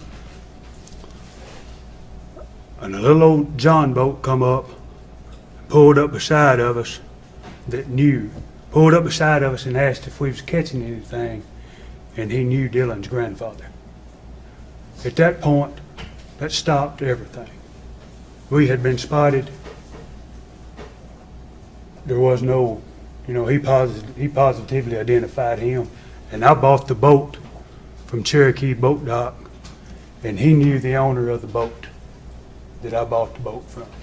So he did not know me, the guy didn't, but he knew the owner of the boat, and he knew Dick Adams. So you had a conversation with him, and you realized at that point, he knows your boat, he knows Dylan, he knows Dick Adams. You've been seen. That's correct. Yeah, been seen. So we finished the day, with a portion of the day, fishing and just enjoying it, so to speak. He gets inebriated, drinking, and starts talking.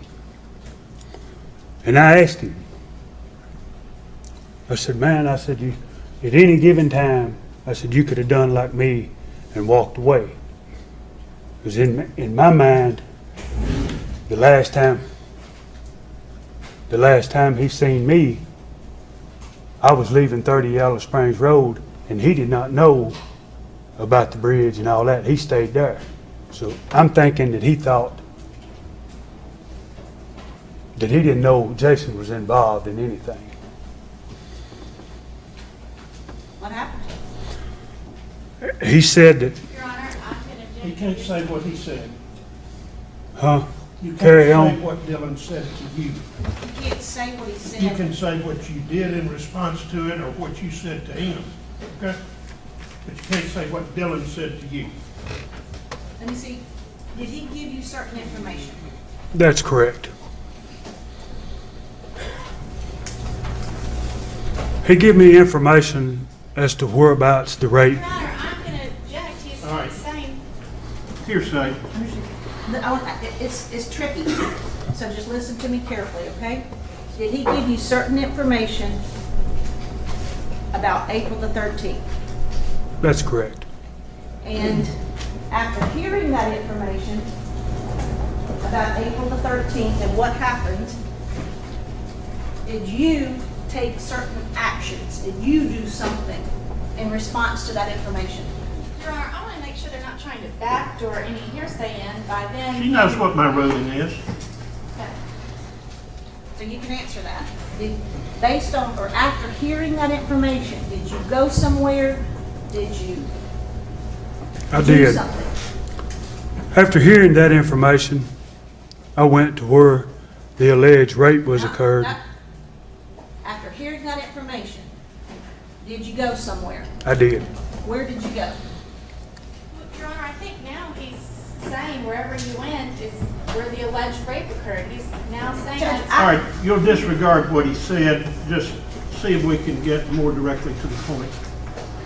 Where did you go? I went to my grandmother's barn. Okay, well, let's talk about your grandmother's barn. First of all, is your grandmother and Shane Austin's grandmother the same person? That's correct. Where was her barn located? Yellow Springs Road. Where was her house located? 200 yards across the road. All right, so you got a house on one side and her barn on the other side. That's correct. And are they, I mean, can you, if you're standing on her front porch, can you see across the road to the area where the barn is? You might see the roof in the fall. Okay. And where in relation, and let me ask you this, had your grandmother recently passed away? Grandmother and grandfather. So was the house vacant at that time? That's correct. Was the barn being used at that time? No, ma'am. All right. So you go to this barn, and again, without saying, without repeating what Dylan told you, what were you doing at the barn? I was there to clean up any possible evidence left behind. Did you see any evidence that needed cleaning up? I did not. Will you describe for the jury what the inside of that barn looked like? It was an old corn crib with hay. If you walked in the front door, there was hay laying to the right, with 85% probably of the roof blown off. It was in severe deterioration. Did you actually go into the barn to look for evidence? From the door, you could see the scope of the entire, you know, I mean, it was no huge barn. Did you move anything? Did you clean anything up, or did you just turn around and leave? The area looked normal, and I turned around and drove off.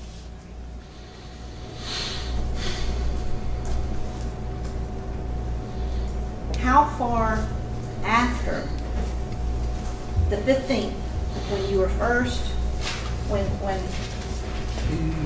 Zachary Adams first proposed that you kill his brother on the 15th,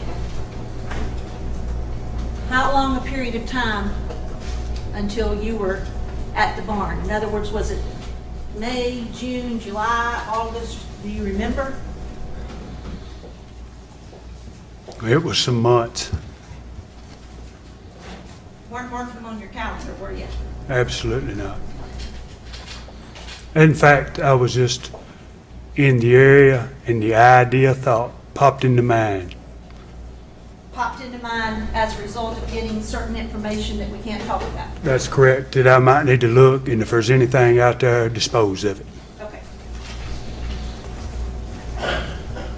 Did you ever have another conversation with Zachary Adams about killing Holly, raping Holly, kidnapping Holly?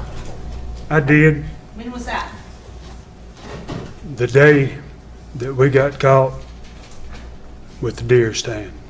All right, let's talk about the day you got caught with the deer stand. Well, that day, we were out riding around, Okay, when you say we, me and Zach. okay, We go to Eagle Creek, Camden, Tennessee, in my pickup, go into his hunting club. He steals a deer stand, and I steal a camera, a what? a camera, Okay, trail cam. gotcha, trail cam. Hot summer day. We stop. Let me ask you this, is it a hot summer day, the same year, 2011? It's not. Okay, No, this was August of 2012. okay, Carry on. yes, It was a pretty good walk in there.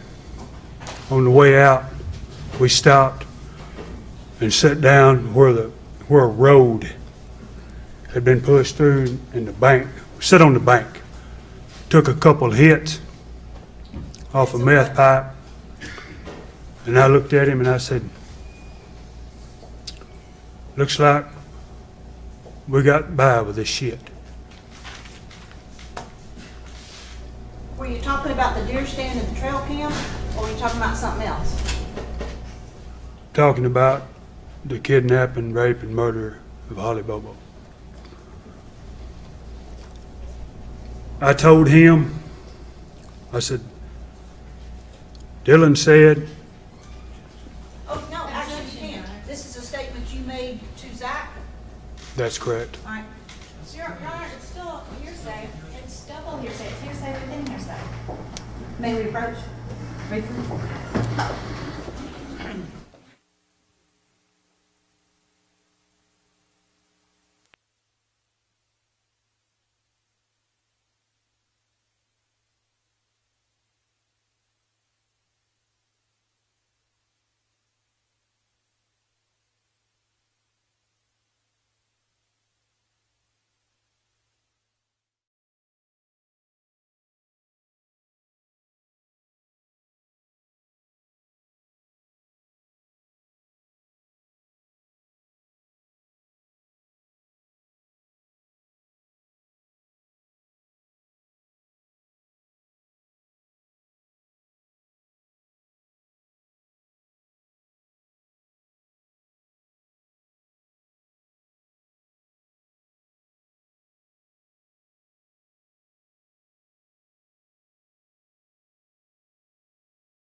You want me to ask my question? Yes.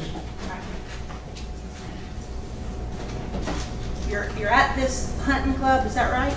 That's correct. And you made a statement, looks like we got away with this shit, That's correct.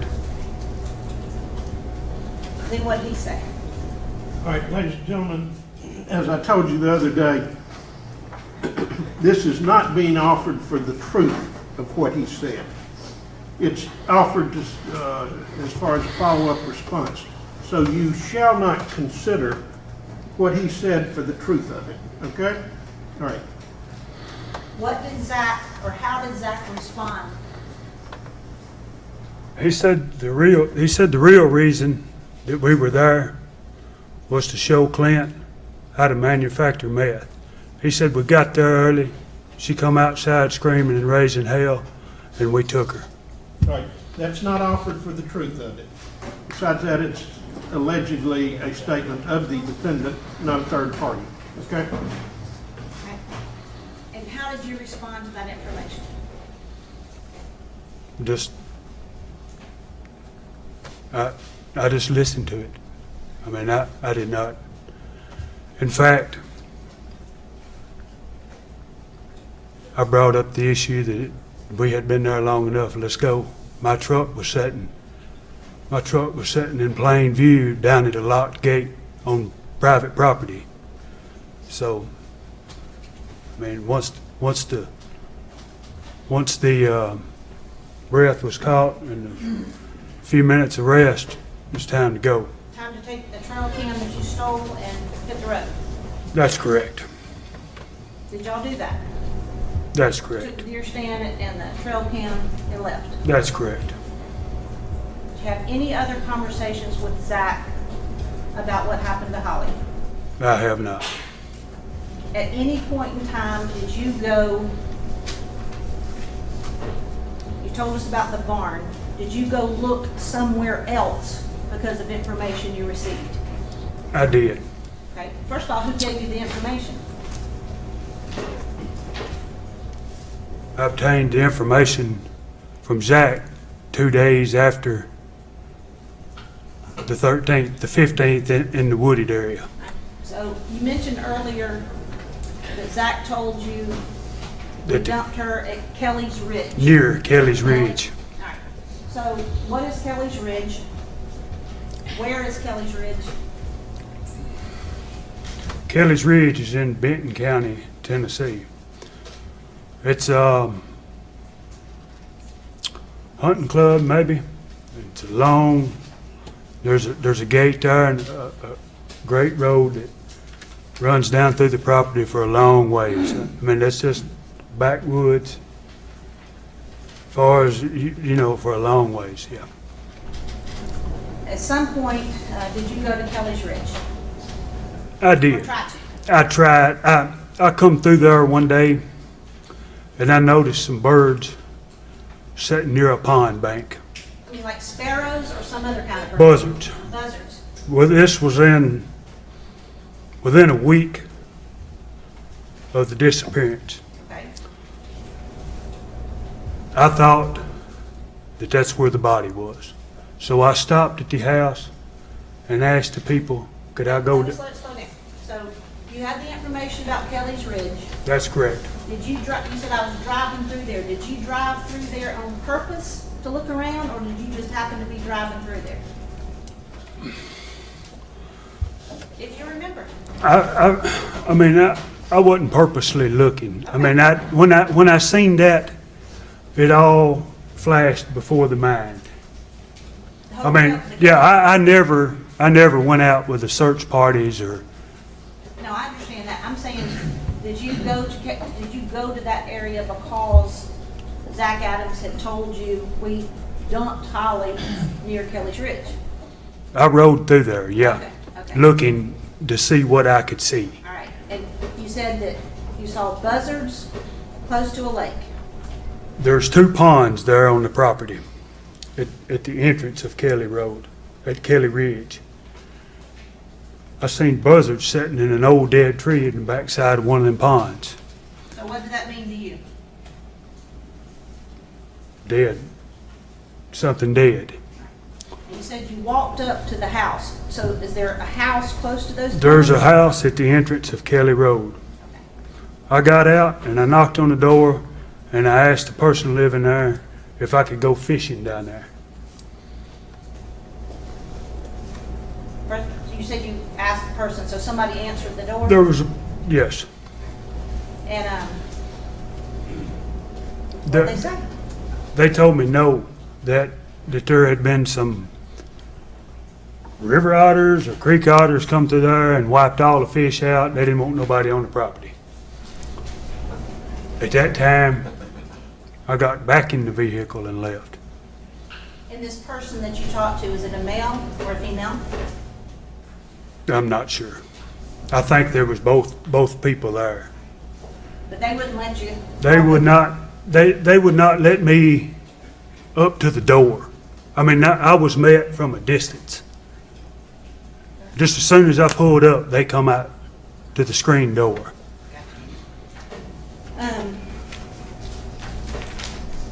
May I have one moment, Your Honor?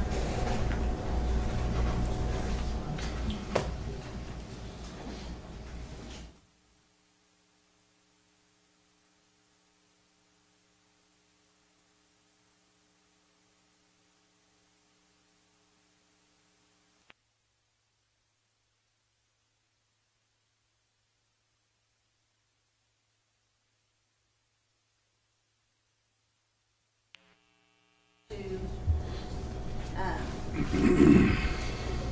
the day in the, when you were stealing the trail cam and Zach was stealing the Deer stand. deer stand. You said y'all sat down there after, Let me stop and clarify something. What I told them earlier about hearsay, I thought it was a third party. He said that was what Zach told him. Hearsay doesn't apply to a statement of a defendant. So you can disregard what I earlier said about it wasn't offered for the truth. You're not to take it for the truth, okay? so if I understand your ruling correctly, they may take it for the truth. They may, because I thought it was a third party at the time. I think he started off saying what a third party said. And then he skipped what That's Dylan when said. we had our conference, and I decided to instruct him, but when he started back, he said that Zach had told him. So Skip the Dylan part. hearsay ruling would not apply to the statement of a defendant. They can consider that and give it any weight that they feel it deserves. So I want to go back to that day, okay? The trail cam day.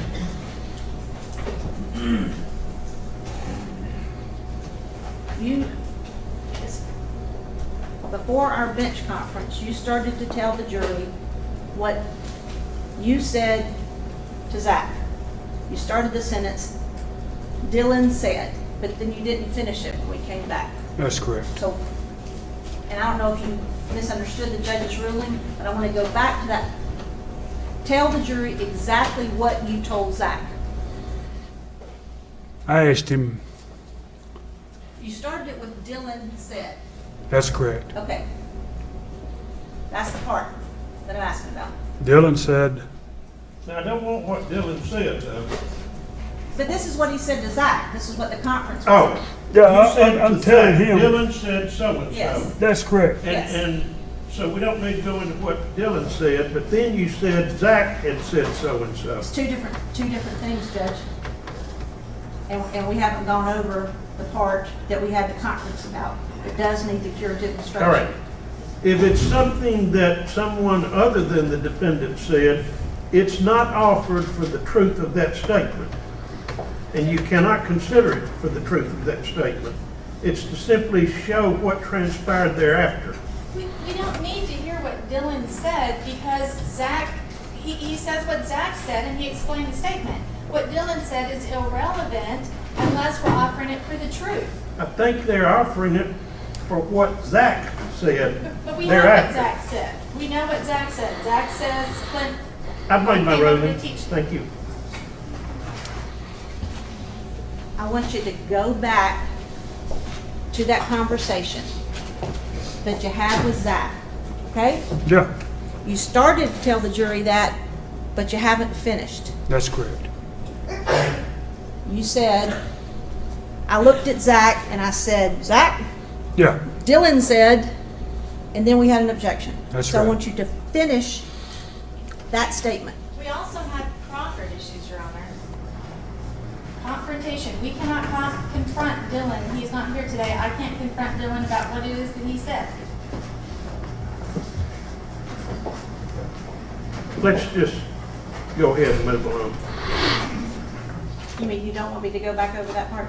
I'd rather you didn't. We're more interested in Zach's statements. During the course of that conversation, something that you said to Zach, something Zach said back to you, was Holly Bobo's rape discussed? Yes, Did Zach admit that he raped Holly Bobo? yes, What did he say? And again, you can't talk about what Shane said. You can't talk about what Dylan said. What did Zach tell you about raping Holly? He said that it was a brief encounter and that Brian Vitt was out mowing the yard. And I asked him at that time, I said, how does a man prepare himself to rape someone with two other men? And he said Dylan sucked him off, got him hard. And I told him, I said, that's sick, nasty, man. I object to the hearsay about what Dylan said. There was no He's hearsay. saying what Zach said. Zach is saying that Dylan took certain actions, That's not correct. that he said something. Did Zach say that all three of them raped her? Yes. Did he tell you how they raped her? Not really. They didn't no fine details. I let it be known that I don't stand for that shit. Did he tell you anything else they did to maintain control over Holly? Besides, or in order to allow them to rape her, or Dylan was the one that provided that. and you can't talk about what Dylan said. Yeah, So you that, didn't- you didn't he have was that- the one that provided the information on how the situation unfolded. Zach understood that I really wasn't down with it, and the conversation was very abrupt. You've talked about today, on the 13th, seeing a gun holstered on your cousin Shane's hip. First, when I pulled in Right. 30 Yellow Springs Drive. Had you ever seen that particular gun before that day? Yes, Were you present when that gun was first bought, traded, obtained? yes. Okay. And whose gun was it? Before it was bought or after it was bought? Both. Before it was bought, it was,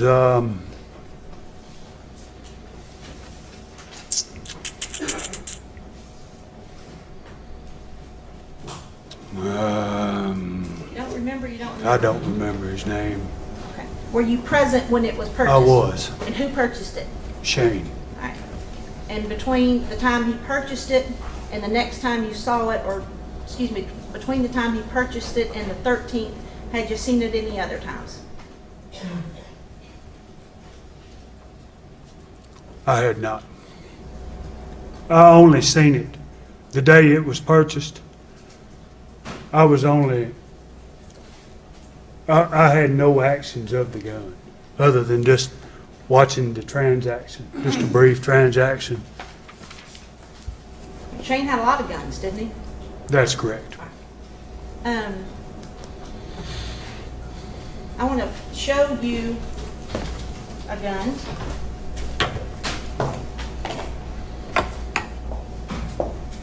Put on your glasses. That's the gun. Yeah, minus the aging. Minus the what? The aging. The aging. Okay. So, what do you mean by that? Minus the aging? Meaning, when I seen the gun, it was in good working order. Shining. What Black. color? Black. Was the whole gun black? Yes, ma'am. And does that appear to be the gun that It does. you saw holstered on Shane? That's correct. Now, you indicated that You indicated that when you left Shane's trailer, when you left, you pulled out, Shane had the gun on his hip. That's correct. When's the next time that you saw this gun? When I got in the Nissan Frontier 4x4 laying in the driver's side floorboard, Car driven by whom? Mr. Adams. And after seeing it at the floorboard, when's the next time that you saw that gun? In his hand right before he shot her. And after the 13th, did you ever see this gun again? I did. When's the next time that you saw that gun? When me and Austin sold it to Densmore. And when you say me and Austin, you mean Shane Austin. I was with Shane when he traded Densmore the gun for morphine.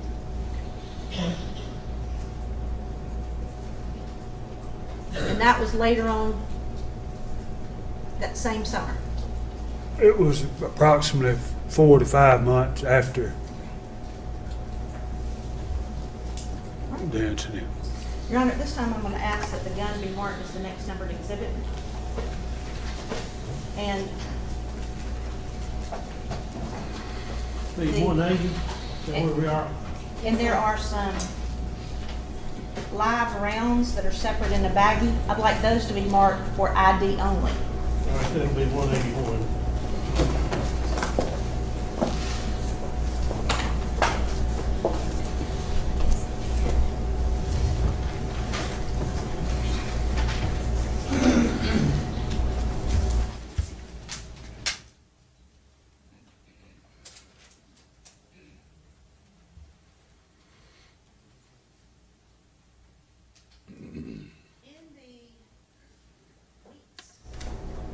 And months that followed Holly's disappearance, because at that time nobody knew where she was, were you questioned by law enforcement, like actually beginning in July of the same year? I was.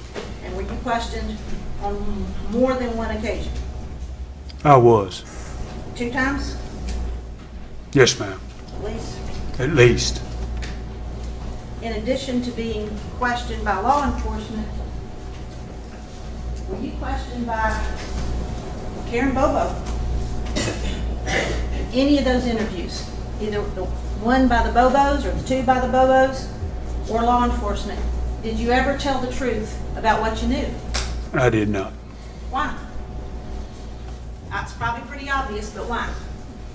One was self-preservation. Once. 2, I had family in it.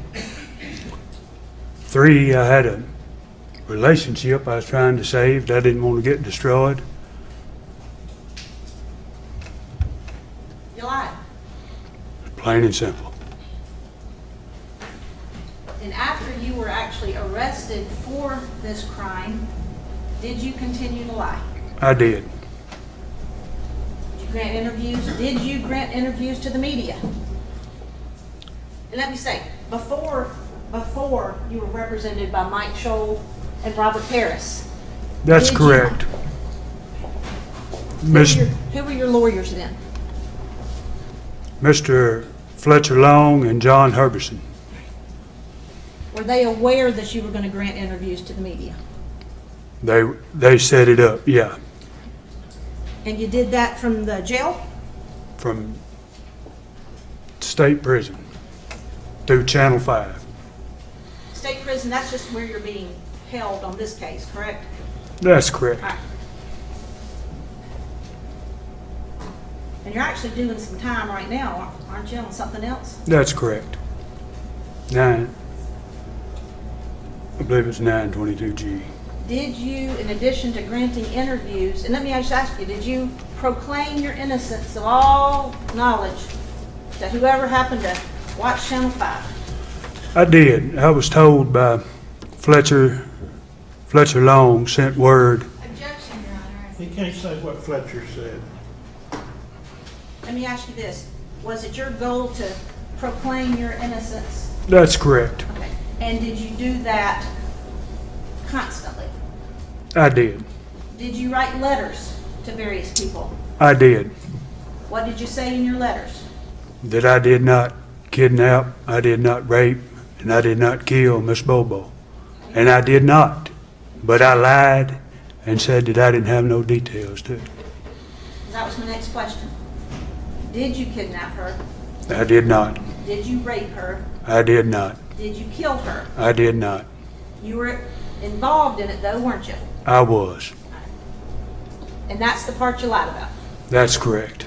Did you write letters to all sorts of people with the knowledge, or not, that somebody was reading your mail? In the beginning, no, but it was determined shortly after. Meaning, after being there a month or so with correspondence with other people saying the letters had been opened, I figured it out. And that law enforcement or jail personnel Were scanning had a it. mail cover. They were reading everything you wrote, right? Had a subpoena on the mail scanning it. And so, did you, with that knowledge, continue to proclaim your absolute lack of knowledge about anything? I absolutely did. When you got, let me just ask, you have given this jury a lot of information today.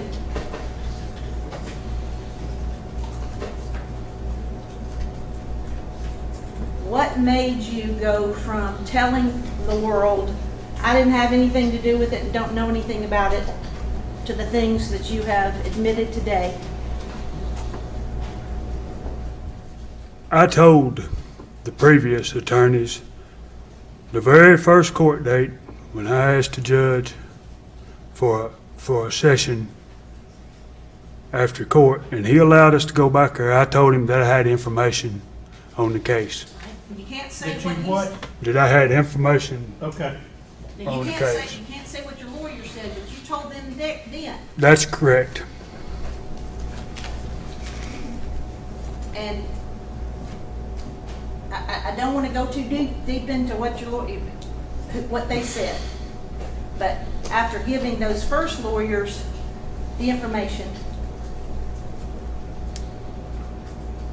was anything set up between yourself or any requests made between yourself and the DAs that were assigned to the case at that time?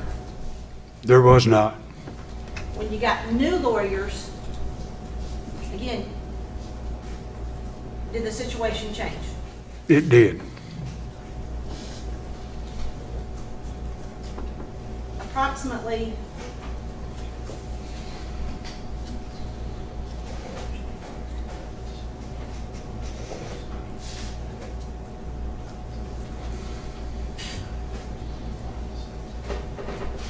sometime last fall,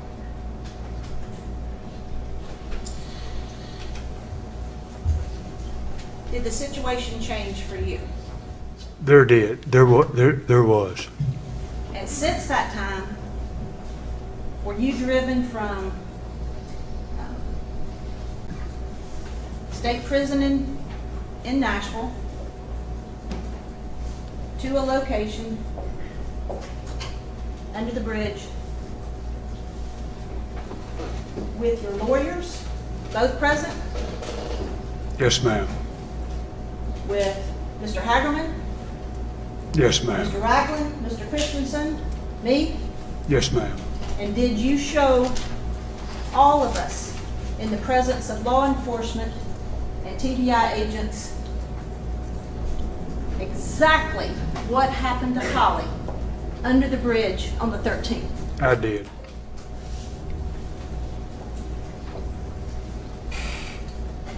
Your Honor, I'm going to put something up.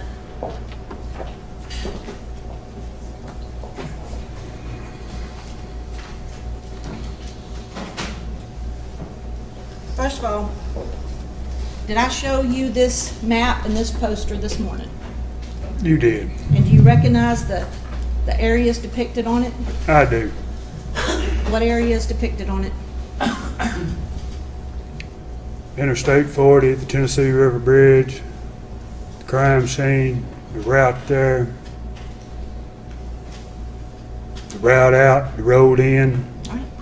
Your Honor, ask this to be marked as the next numbered exhibit. The 182.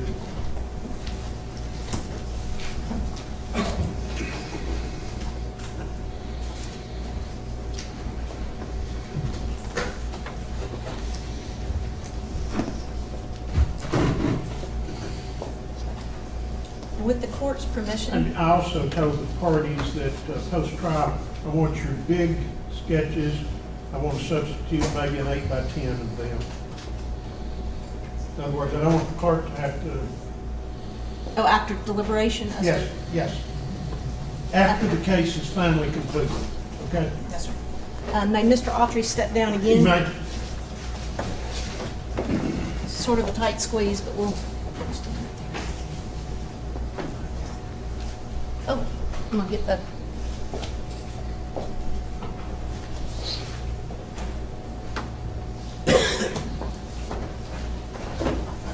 Mr. Autry, do you see this map with a blue route sort of mapped out here? I do. Sorry, I can't. You might need to come up there.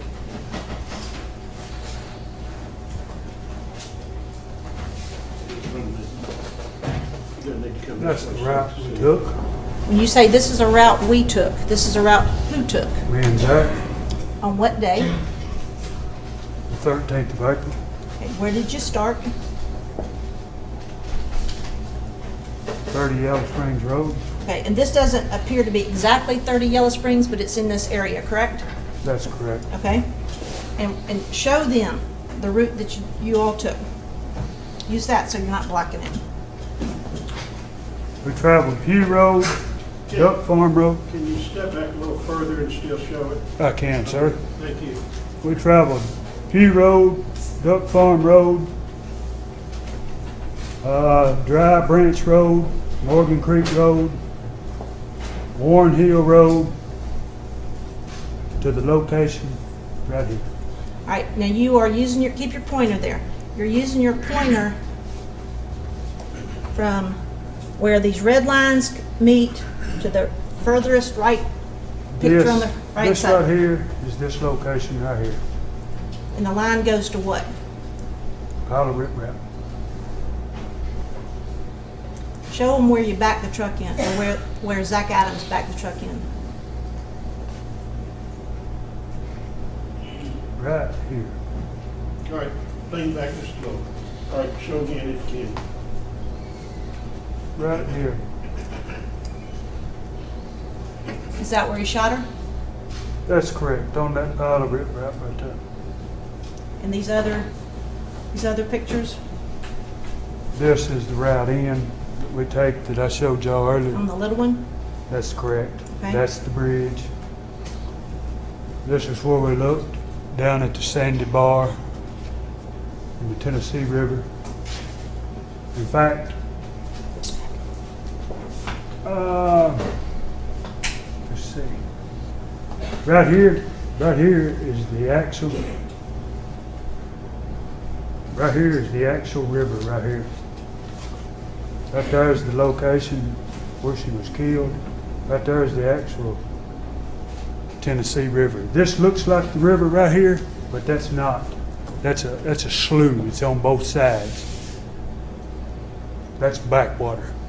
The actual river is right here. Is there a place or a picture on here that you can show the jury where your intention was to gut her and put her in the water? This location right here is the channel in this slough. The meaning channel meaning the deepest point. And that's where you were going to put her. That's where he was going to put her. But we, however you want to say it, All right. that determining who was going to do what was never made at that point. I understand. But that's where you guys were headed. That's correct. But you can be seated.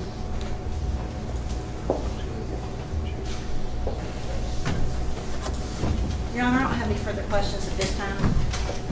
Pass for false.